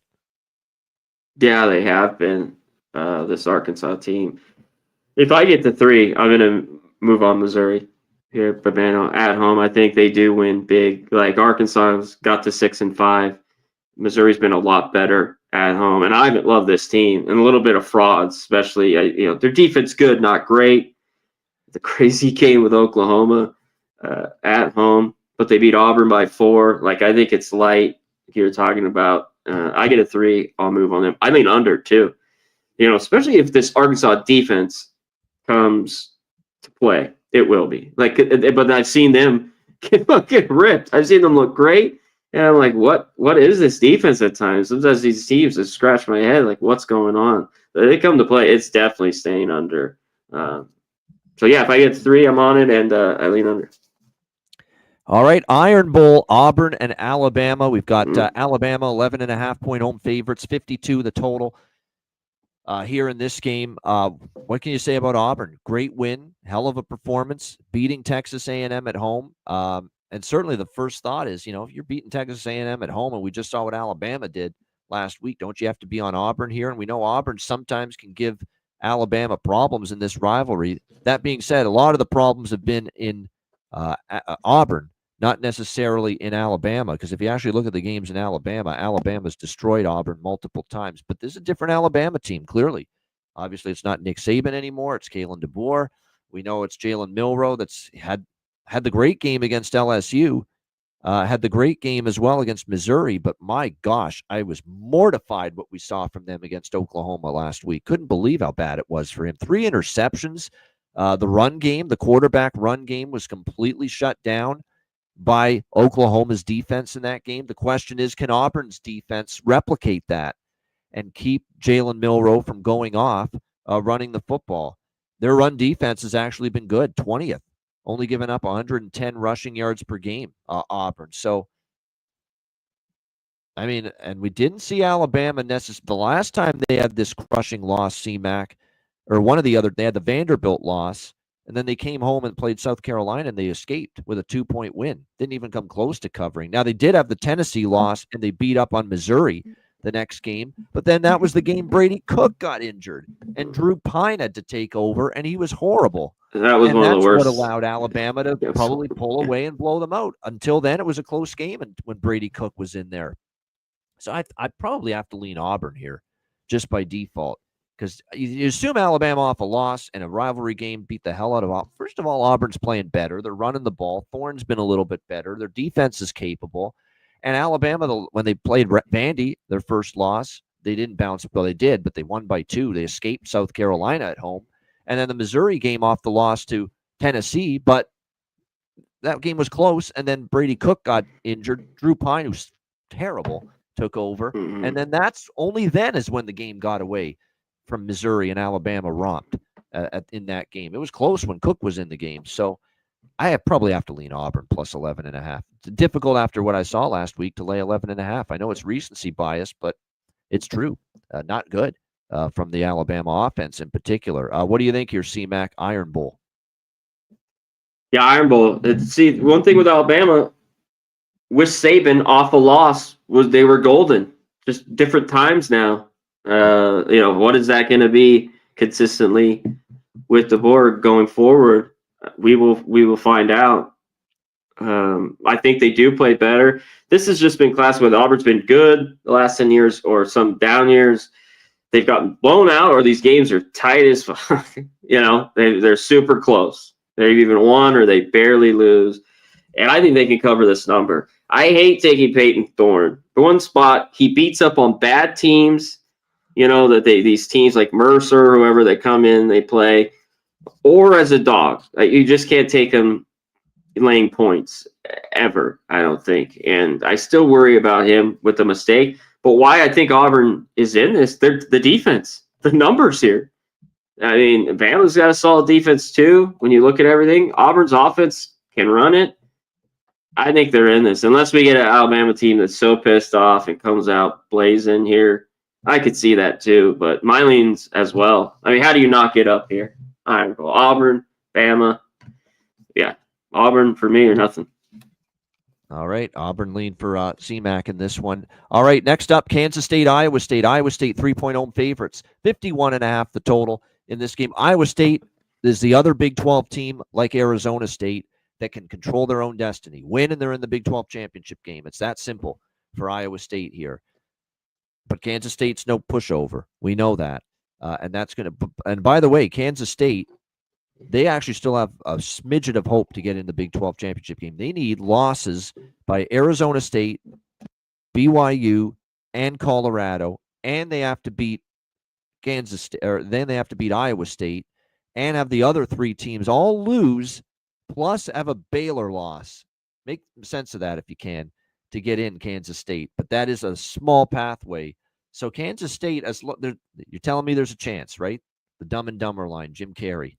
Yeah, there is a chance for Kansas State. It's slim as fuck. It's like 1-2% chance, but it's at least a chance. But for Iowa State, it's win and they're in the Big 12 championship. Again, be careful with this must-win. Like if Iowa State, we got to bet Iowa State. They got to win this game. Doesn't that always mean they will win? And, Kansas State is a tough team. And Iowa State hasn't, they've been just finding ways to win here. These last few, including last week against Utah on the road. And I like Rocco Becht, but, the defense hasn't been shutting it down nearly as effectively the last few weeks. They give up the 45 to Kansas. They lose to Texas Tech. Like I said, they escaped Utah last week, 31-28. K-State pummeled Cincinnati, got back on track after 2 straight losses, 41-15. It was a great game from Giddens, who ran all over Cincinnati. Avery Johnson had a mistake-free, clean game. This is not an easy game, even at home in Ames for Iowa State. Be careful with this one. I'm actually leaning K-State +3, but I don't know if I'll bet it. C-Mac, what do you think here? K-State, Iowa State. Yeah, I don't think I'm gonna to bet this game. I'd kind of lean that K-State could go in here and do it. Iowa State went there and beat them down. Will Howard at quarterback. Last year, there was a bunch of points in that game too. I wanted to 42-35. Lit it up. Giddens had a big game. I think he can have success. I've talked about this Iowa State defense. I think it's just okay. So I think, I'd look out. Iowa State, they're at home. You win this, but that doesn't mean, must win for them. But K-State's they've been up and down. Those bad losses, at Houston, then they come home and lay the egg to Arizona State. And they've been, Colorado win on the road, West Virginia, down here, and then the shitty BYU loss earlier in the season. So just too much. I don't know what we get here at all. And the line's too short. I think they're live, though. I'd look out. Iowa State here in this game. I'd look out, too. I'm looking at Iowa State against Cincy and Kansas. Kansas had 237 rushing yards. On the ground. They're insane if you go through them. Yep. It's like the last 6 games, yeah. Even though Iowa State won against Cincinnati, Cincinnati had 287 rushing yards, 141 from the quarterback, Sorsby, and 120 from Corey Kiner on the ground. And K-State is a run-first offense. You better believe it, with Giddens and what Avery Johnson can do with his legs, too. This is a scary matchup for that Iowa State run defense, which just got shredded by Kansas and Cincinnati recently. Scary. Yeah. I'm telling you. They give it up to UCF, too. K-State wins this game. That's all I'm saying. Yeah, that's why they played kind of some easy schedule early on, but those last 5 or 6 weeks, they've gotten gashed at times, that run defense. Yeah. Which plays right into Kansas State's hands and what they want to do. All right, Washington and Oregon. Oregon 19-point home favorites, 50.5, 51 the total in this game.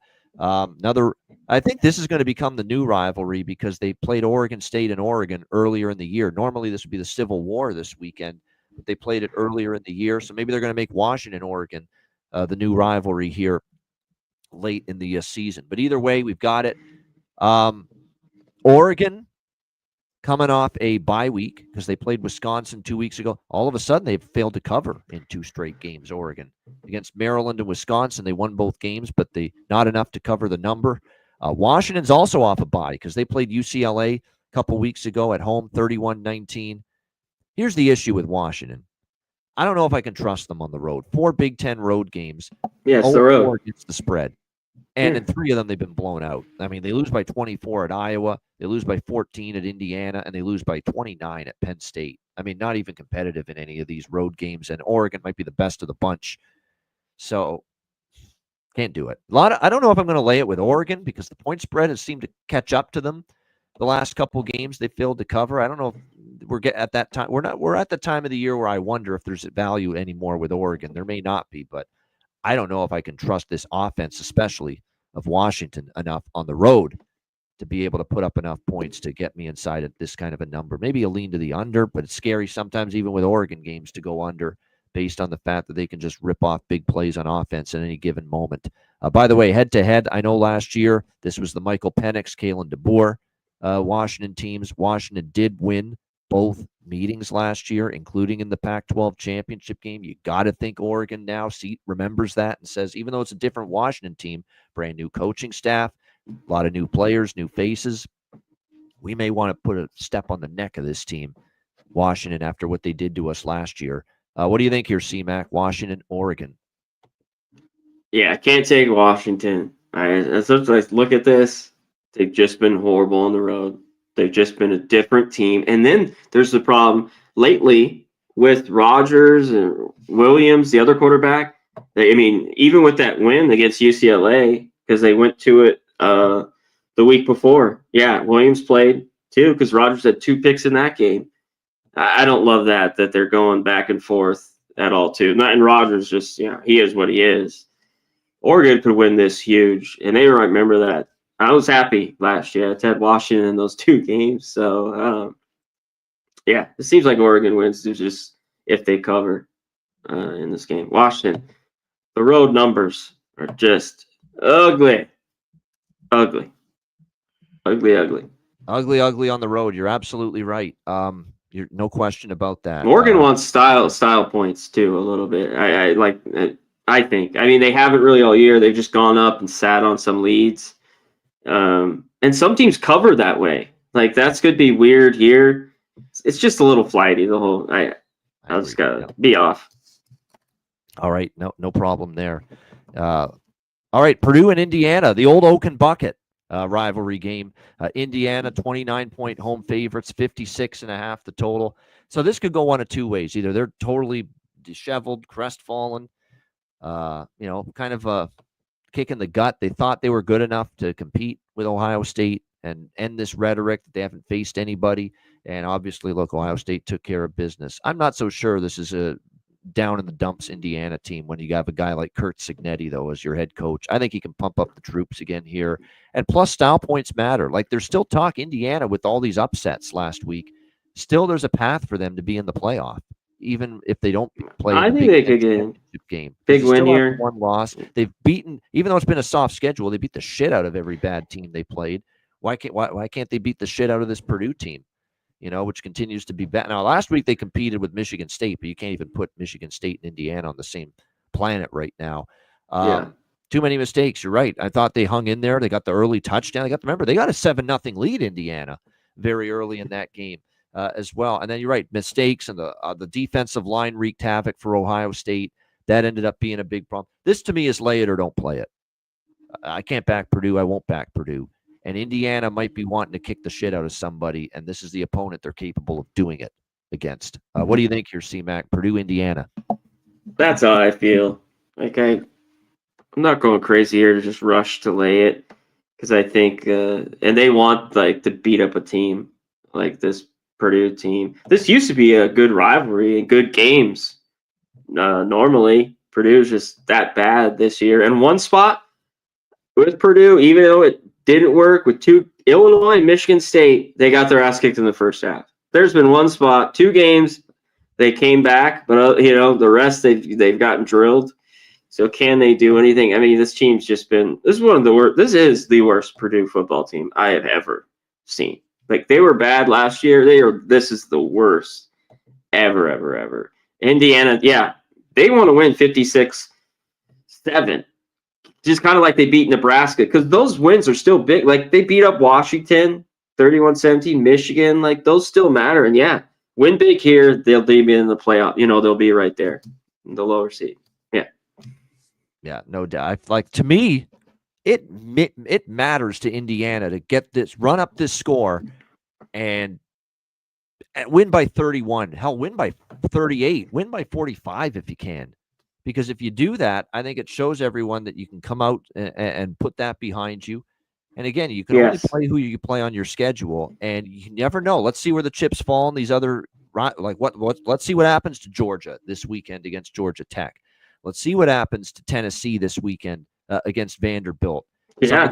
You would think those two teams win, but these are rivalry games, and you throw records out the window in these spots and in these matchups, and anything can happen.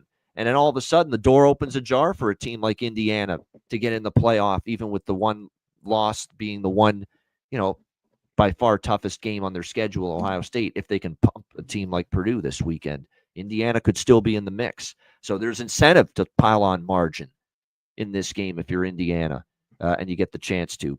All right, next up, we've got Maryland and Penn State. Penn State 24.5-point home favorites. The total in this one, 50, pretty much across the board here in this one. I'm done laying points with Penn State. All this James Franklin is a favorite. Stick that where the sun don't shine, as far as I'm concerned. All of a sudden, they haven't been as reliable in this favorites role. We saw that against Minnesota last week. We saw that obviously a couple of times. There was a UCLA game they didn't cover. Now they had a couple of games where they did, Washington and Purdue, but they don't do it all every week now. Now they are at home here against Maryland, and Maryland's not exactly a team I'm rushing to trust right now. 0-4 their last 4 games, just 1-point spread cover. They lose by 16 to Iowa. They lose by 14 to Rutgers, both of those at home. And now on the road, they lose by 21 at Oregon. They lose by 25 at Minnesota, by 14 at Indiana. It's been a rough go here for this Maryland team. Offense is kind of dissipated here down the stretch. They've been held below 20 points now in 3 straight games. That's probably not going to get it done against Penn State. It's probably a game I stay off. I don't want to lay it with Penn State in this price range, and I don't know if I'm trusting Maryland enough with what I've seen the last few weeks to take them, especially when the last 2 years between these teams, 81-15 cumulative score for Penn State over Maryland, 81-15. Yeah. The last 2 years combined. This is they've really kicked Maryland's ass. Some of these, the last 10 or 15 years, like there have been some real ass kickings, and that could happen here. That's why this number's big. Like if this was under 3 touchdowns, it might be a way to go. Penn State, though, like you talked about, just the covers haven't been kind of there. It's been hit and miss all year, just 5 and 6 against the number. Like I think you'd go Penn State's team total. Like this total's it's cold. So the win's not crazy. But, like, I think it just gets over or take Penn State's team total over here. I mean, I don't like they should be getting in the high 30s in this game. And Maryland's been an over team all year. Like, the only ones that did it, Northwestern, where they did. Actually, that got over 37-10. So, and last week it just slipped over the 41. So, like, they scored just a couple touchdowns. Penn State does the rest. I think you can get over that. It's just too low. Yeah, I mean, that definitely could be the case here. We'll see. Maybe just by, Penn State carries the way here for points. I would look just theirs, but it still could get the full game over. You know what I mean? Yeah. I would agree with that. I would lean over because I think Penn State can pile it on. You could get garbage points maybe from Maryland. And Maryland is still a little bit better offensively than they are defensively. All right, Wyoming and Washington State. We've got Washington State 17-point home favorites, 58.5 being the total here in this game. I mean, don't look now. Suddenly, Wyoming perking up a little bit, a little more competitive of late. No question about that. And look, we've now seen Washington State here the last couple of games just completely. They haven't been a great defense by any stretch this season, but what's happening to that defense the last couple of weeks in particular is just horrible. New Mexico, 38 points, although we like Dampier and the way he's played at quarterback for them. Still, you give up 38 and you lose as 10.5-point favorites. You lose outright. And same thing with Oregon State last week. Wazoo, 10.5-point favorites on the road. They lose outright, 41-38. Now, they are back in Pullman. They're 5-0 at home. They played really good football here at home. They annihilated Hawaii, Utah State at home, but they also barely beat San Jose State at home. Wyoming was pretty bad, and I think you initially could make the case that, yeah, Washington State beat Hawaii 42-10 at home, and Washington State beat Utah State 49-28 at home, that they could also beat Wyoming by this kind of a margin. But Wyoming made that quarterback change recently, and it's been for the better. They covered the number against San Jose State, covered the number against Utah State. They beat New Mexico outright. They fell barely short of the cover against Colorado State, and then they were wire to wire with Boise State right in that game, start to finish. So I'd be probably taking the points or nothing here with Wyoming. His final home game, I do still worry about the Wyoming defense a little bit, which, obviously has had their issues throughout the course of the season. And if you look in particular, Wyoming's defense against the run has really suffered. And you're talking about a Washington State team with a great running quarterback in John Mateer. He can throw, but he's excellent using his legs, using his feet as well for this Washington State team. That could be a matchup concern here. I think there could be points in this game. 58.5 seems low for what we're seeing out of Washington State lately, on both sides of the ball. So I like the over more than anything, but I'll lean a little bit to Wyoming as well, plus 17. That's a lot of points for this faltering Washington State defense to be laying right now. C-Mac, what do you think? Yeah, that's just the lone thing. Like, I think even though the home is better for them, I would, watch laying the 17. Stick with the team total. With them, that's been the one consistent. Got there even last week with Oregon State, but all at home, Utah State 49, Hawaii 42, San Jose, that crazy game, 54-52. And earlier on the year, they beat Texas Tech 37. I mean, it seems like they're going to get to 40 here. So just go with the team total, which should be right below that number. It should be right around 38. This team total for Washington State. Wyoming, too. Like, can they have some success? The problem is Wyoming's not a very good pass team. I mean, they're 105th, and that's probably giving them credit. Because Washington State, though, has been bad against the pass, 120 in the country, and 105 against the run. So Wyoming will have a little success, I think, running it. But if they had a good quarterback, like they could be in it. If they could light it up. You know what I mean, Havana? They just don't. They don't. That's exactly it. No doubt. All right, we are down to our last 3 games of our biggest slate that we have had all year here on the College Football Hitting the Book show. Notre Dame and USC. We've got Notre Dame 7.5 point road favorites in the Coliseum, 51 the total. I mean, step in front of Notre Dame at your own risk right now. I mean, they have just been blowing teams out. They've been looking to pile on points. We saw that even against poor Army, hapless Army last week. And even then, Notre Dame's tacking on those extra points. USC's off the win against UCLA. Now, credit to them. That was a good defensive performance from them. Can they do that again against Riley Leonard and this Notre Dame offense, man? Riley Leonard is throwing the ball well. He's running it with it. He's healthy. Jeremiah Love has been just phenomenal running the football for Notre Dame here these last few weeks. He's healthy. You can tell it looks that way. I don't want to step in front of Notre Dame. I just don't. They look like they're on they are on a mission here to punch their ticket to the college football playoff. And really that loss was a wake-up call because they have been just monstrous at 8-1 against the spread their last 9 games since that loss to Northern Illinois early in the season. They beat up USC 48-20 last year. Now, USC won here a couple years ago, but this USC team doesn't have Caleb Williams this time. Maiyava's a work in progress. Was he okay? Yes, since replacing Miller Moss, but I think it's a marginal difference. It's Notre Dame. It's lay it or don't play it for me. C-Mac, what do you think? Well, I get it because Notre Dame, I mean, and this is the best ATS Notre Dame team I've seen in a very long time. To be 9-2 against the number, 10-1 since the loss. They do seem like they're on a mission. I think this week, though, is watch out. This would be huge. They go in there and win by Lincoln 2 or 3 Riley, touchdowns. You don't lay points often with Lincoln Riley. He's been very shaky, but the times he's been an underdog, he's been all right. Penn State already. Notre Dame, too, has played nobody on the road. Yeah. Georgia Tech without Haynes King, but solid win, 31-13, horrible Purdue team. So this is it, and this is always great rivalry here, Notre Dame, SC. Maiyava, you got to basically, I think, back and SC's defense to at least be decent in this game. Like, can he make some big plays? Look, he did at the end of the game versus UCLA. Yeah, man, ATS is a dog this year, USC. They beat LSU first week of the season outright as an underdog, and then the 3-point loss to Penn State as an underdog at home. And they were leading most of that game, too. I'm going to wait on this, and I think there's just crazy love. Everyone's going to be on Notre Dame. I want to look into it a little bit more. Now. I probably won't play it now. I'm not going against Notre Dame, but I'm a little bit more after seeing this USC dog success and this recent easier strength schedule that Notre Dame's had. I'm pumping the brakes maybe on Notre Dame now. You know what I would have liked a lot better in this game, Vanna? It's not. I wish it was at night.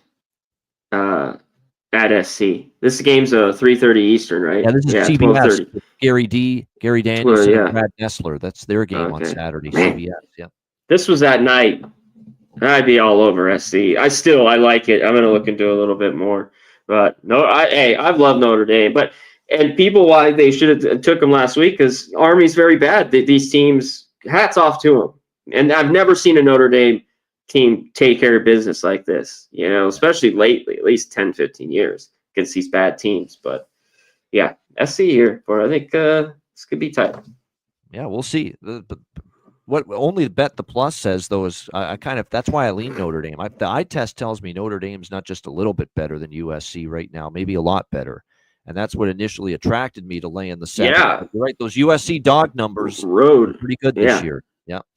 Yeah. Them as a dog, and there's Notre Dame going to a hostile against probably the best team they played all year. Yeah, no question. Yep. Nevada and UNLV battle for the Fremont Cannon. UNLV, it's simple. Win and you're playing Boise in the Mountain West Championship game next weekend. UNLV doesn't mean you have to win by 18 or more, though.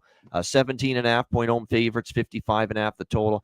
I took Nevada last week. I thought it was a good spot, against Air Force. I know Air Force playing better, but I thought Nevada could win that. It was disappointing performance from Nevada last week. Do I trust them here against UNLV on the road at Allegiant Stadium? There ends up being the big question. We've seen some weird results in the past, but this is clearly, a UNLV team that is one of the best teams that they've sent to this, Nevada UNLV rivalry game. Head to head last year, it was 45-27 for UNLV against Nevada. Remember, that was the first Barry Odom coached UNLV team. So, take everything before that with a grain of salt, where Nevada covered 3 in a row. When they played this caliber of UNLV team last year, Nevada, they lost 45-27, but they actually gained 474 total yards. And in fact, it was only a 44-yard advantage, plus 44 for UNLV in that game against Nevada. Boy, oh boy, I don't know if I trust. They look like they're kind of running. Maybe the over can get there. UNLV is going to score, period. They absolutely will against Nevada. We saw I lean over. 72 points in that. I feel better about that than either side. I think UNLV wins. I think it could be close to the number. I don't trust Nevada enough to take them, but the over, I could get there with that. I think that's probably the best approach for this game personally, because I do think Nevada's offense, even as shaky as it sometimes can be with Brendan Lewis, the Colorado transfer, he can be good sometimes, he can be awful other times.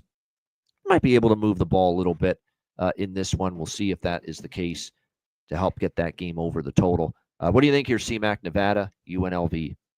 Yeah, I think you could look to UNLV team total too, just because they run at 250 yards basically a game, 7th in the country, and Nevada's defense, they give up 180, 105. That's right there. They're going to get ripped here on the ground. This UNLV defense, though, has been pretty good against the run. They 17th, 104, and that's what Nevada wants to do. So I think they could have a little bit of success. This UNLV defense isn't great, but it's good. It bends, it doesn't break. It gets turnovers. They're top again. But I was looking yesterday, the day before, turnover margin, all that. They were top 10 last year. They're right there again. I think they were 3rd. UNLV again getting tons of turnovers. They win this game. This is always pretty good rivalry. I think Nevada could score too. That's why I think it could maybe, I could see them getting 20, 24 in this game, and it could get over. So I agree with you here. Over or UNLV team total over. And I certainly don't trust Nevada's defense here at UNLV to stop Malik Williams. No, they can't. I don't think they're going to be able to stop them. No, not a defense that I fully trust. And you look at the Nevada defensive numbers, especially on the ground, they're giving up 179 rushing yards per game. And of course, they do like to run it too. And Malik Williams has that ability to not only throw it, but run it with the quarterback as well. All right, final game for this edition of Hitting the Books, New Mexico and Hawaii. This is your late night special, 11 p.m. Eastern, 8 p.m. Pacific, Saturday night. New Mexico 2-point road favorites, 61.5 the total in this game. Interesting spot when you look at this game. You've got New Mexico playing for bowl eligibility. That is significant. Everything I'm reading, Bronco Mendenhall and New Mexico want to get bowling. It would be a huge accomplishment for this program. There's some teams that treat getting to 6 wins like, you know what, we play in a minor bowl game, big deal. That's disappointment. For New Mexico, they'd love to get bowl eligible and be in one of those games after what we have seen. So they're coming to play. Are they good enough to go to the island here in Hawaii and win is the question, away from home for a team that is 3-3 on the road. They have had the San Diego State road win, the Utah State road win, and the New Mexico State road win. So they have beaten some teams. That's a pretty weak group. Hawaii, look, they're off the back-to-back losses to UNLV. Was a tough one here at Hawaii, 29-27. What a battle they gave UNLV. And then I don't know what happened to them at Utah State. They were awful. They got ripped on the defensive side of the ball, giving up almost 600 yards. What happened to Timmy Chang's defense there? In that I know. game? It's been pretty good all year. Out of nowhere. just all of a sudden, because their defense had been battling, playing okay, Hawaii, and then all of a sudden they just give up 55 in that game and get blasted 59-10 on the road by Utah State, who have not had a great season. But you look at the situationals going into this game. You've got, well, both teams are off a bye, so there's no advantage there. But New Mexico's got to travel to the island. Hawaii's at home, off the bye, extra time to prepare. You look at Hawaii the last couple home games, throw out the Boise one because Boise's in a class by themselves. But they won and covered against Nevada. They took UNLV, the next best team in the Mountain West, down to the wire, 29-27 here at home in Hawaii, lost by 2. This is not a gimme for New Mexico. Do they look like the better team right now? Yes. But Hawaii here in their last couple home games, they've shown me something. And I think they'd like to play spoiler here and try to keep New Mexico from getting to bowl eligibility. And it is their final home game for Shager, the quarterback, and a lot of these seniors here for the Hawaii Warriors, and they have a few of them. So buyer beware. New Mexico's got everything to play for. Bowl eligibility in particular, but must win doesn't equal will win. And Hawaii has shown up these last 2 home games. I think it's a tough game, quite honestly. The number's in a good spot. I know New Mexico's got a lot to play for, but I'm a little hesitant to go against Hawaii here at home. They've shown up here these last couple of home games. We'll see on Saturday if they do so one more time. C-Mac, what do you think? New Mexico, Hawaii. This is tough because I think New Mexico could come in here and win. It's just not easy. And Hawaii off that horrible loss in the Lions too. Like I lean to Hawaii here. I don't love it. It's this game could be pretty good. It's just New Mexico a few years ago, Hawaii had, was down, but they won 28-21. And that could happen. But Hawaii, until that time their defense got ripped, had been playing well, keeping games under, keep staying in football games. I was on a couple Hawaii unders, but New Mexico's a dead over team. So tough one here. I just lean Hawaii. I don't know if I get to this here for a late night special. New Mexico, a strong over team, and Hawaii was a strong under team, and even the last 2 Hawaii games have gone over the total against UNLV. UNLV went over, State. But again, be careful. This is a long way away from Saturday, and sometimes you get that wind kicking up there in Honolulu. And whenever it's a wind game in Hawaii, you're in trouble with it over. I'll tell you that. Yeah. And this is a long way from New Mexico. That's why it's always a bitch. There is some wind, and got to check later in the week. But it looks like when we'll be blowing. One thing too about New Mexico, their offense really relies more than anything on that run game, which is so good for New Mexico. And Dampier. They're not a great passing offense. That's something. So can they run the football is the key. And when you look at Hawaii, their run defense has been okay. It's not been terrible. It's not been great either. But they've been able to have those instances where they've been able to corral the run a little bit. We'll see if they can do that here in this matchup. It's the question of the last 2 games. It's been difficult for them, and UNLV put up 90 on the ground. That is a matchup concern. New Mexico is not UNLV level running the football, but that's their strength. And can Hawaii stop it is going to be the key if Hawaii is going to win the game. I mean, matchup-wise, I think it leans to New Mexico. Everything to play for, because I initially wanted to bet New Mexico here, but then I kept thinking, wow, this last game in Hawaii's been good at home, competitive at home the last 2 games. So not a gimme here for New Mexico. I lean that way, but I think I've taught myself out of betting it on Saturday night.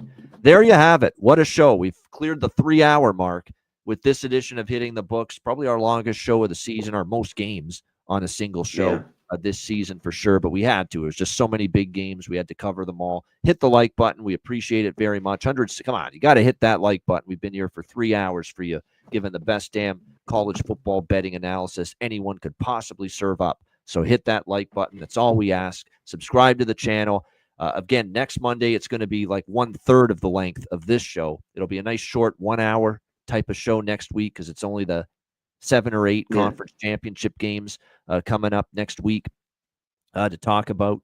So we're looking forward to that. 1, 2, 3, 4, 5, 6, 7, 8, 9, I should say 10 conference championship games here because you got the group, actually 9, the group of 5 and the Power 4. So there's 9 conference championship games coming up next weekend next Monday, I should say, on the Hitting the Books College Football Show. But also make sure you join us Friday this week and every Friday moving forward, 5 p.m. Eastern, 2 p.m. Pacific for the college basketball edition of Hitting the Books. We'll be doing those on Fridays for the rest of the year. And then once we get into January and football's behind us, we'll be doing 2, maybe even 3 shows a week with college basketball right here on the Hitting the Books channel. C-Mac, final thoughts before we wrap this show up. It's been a marathon.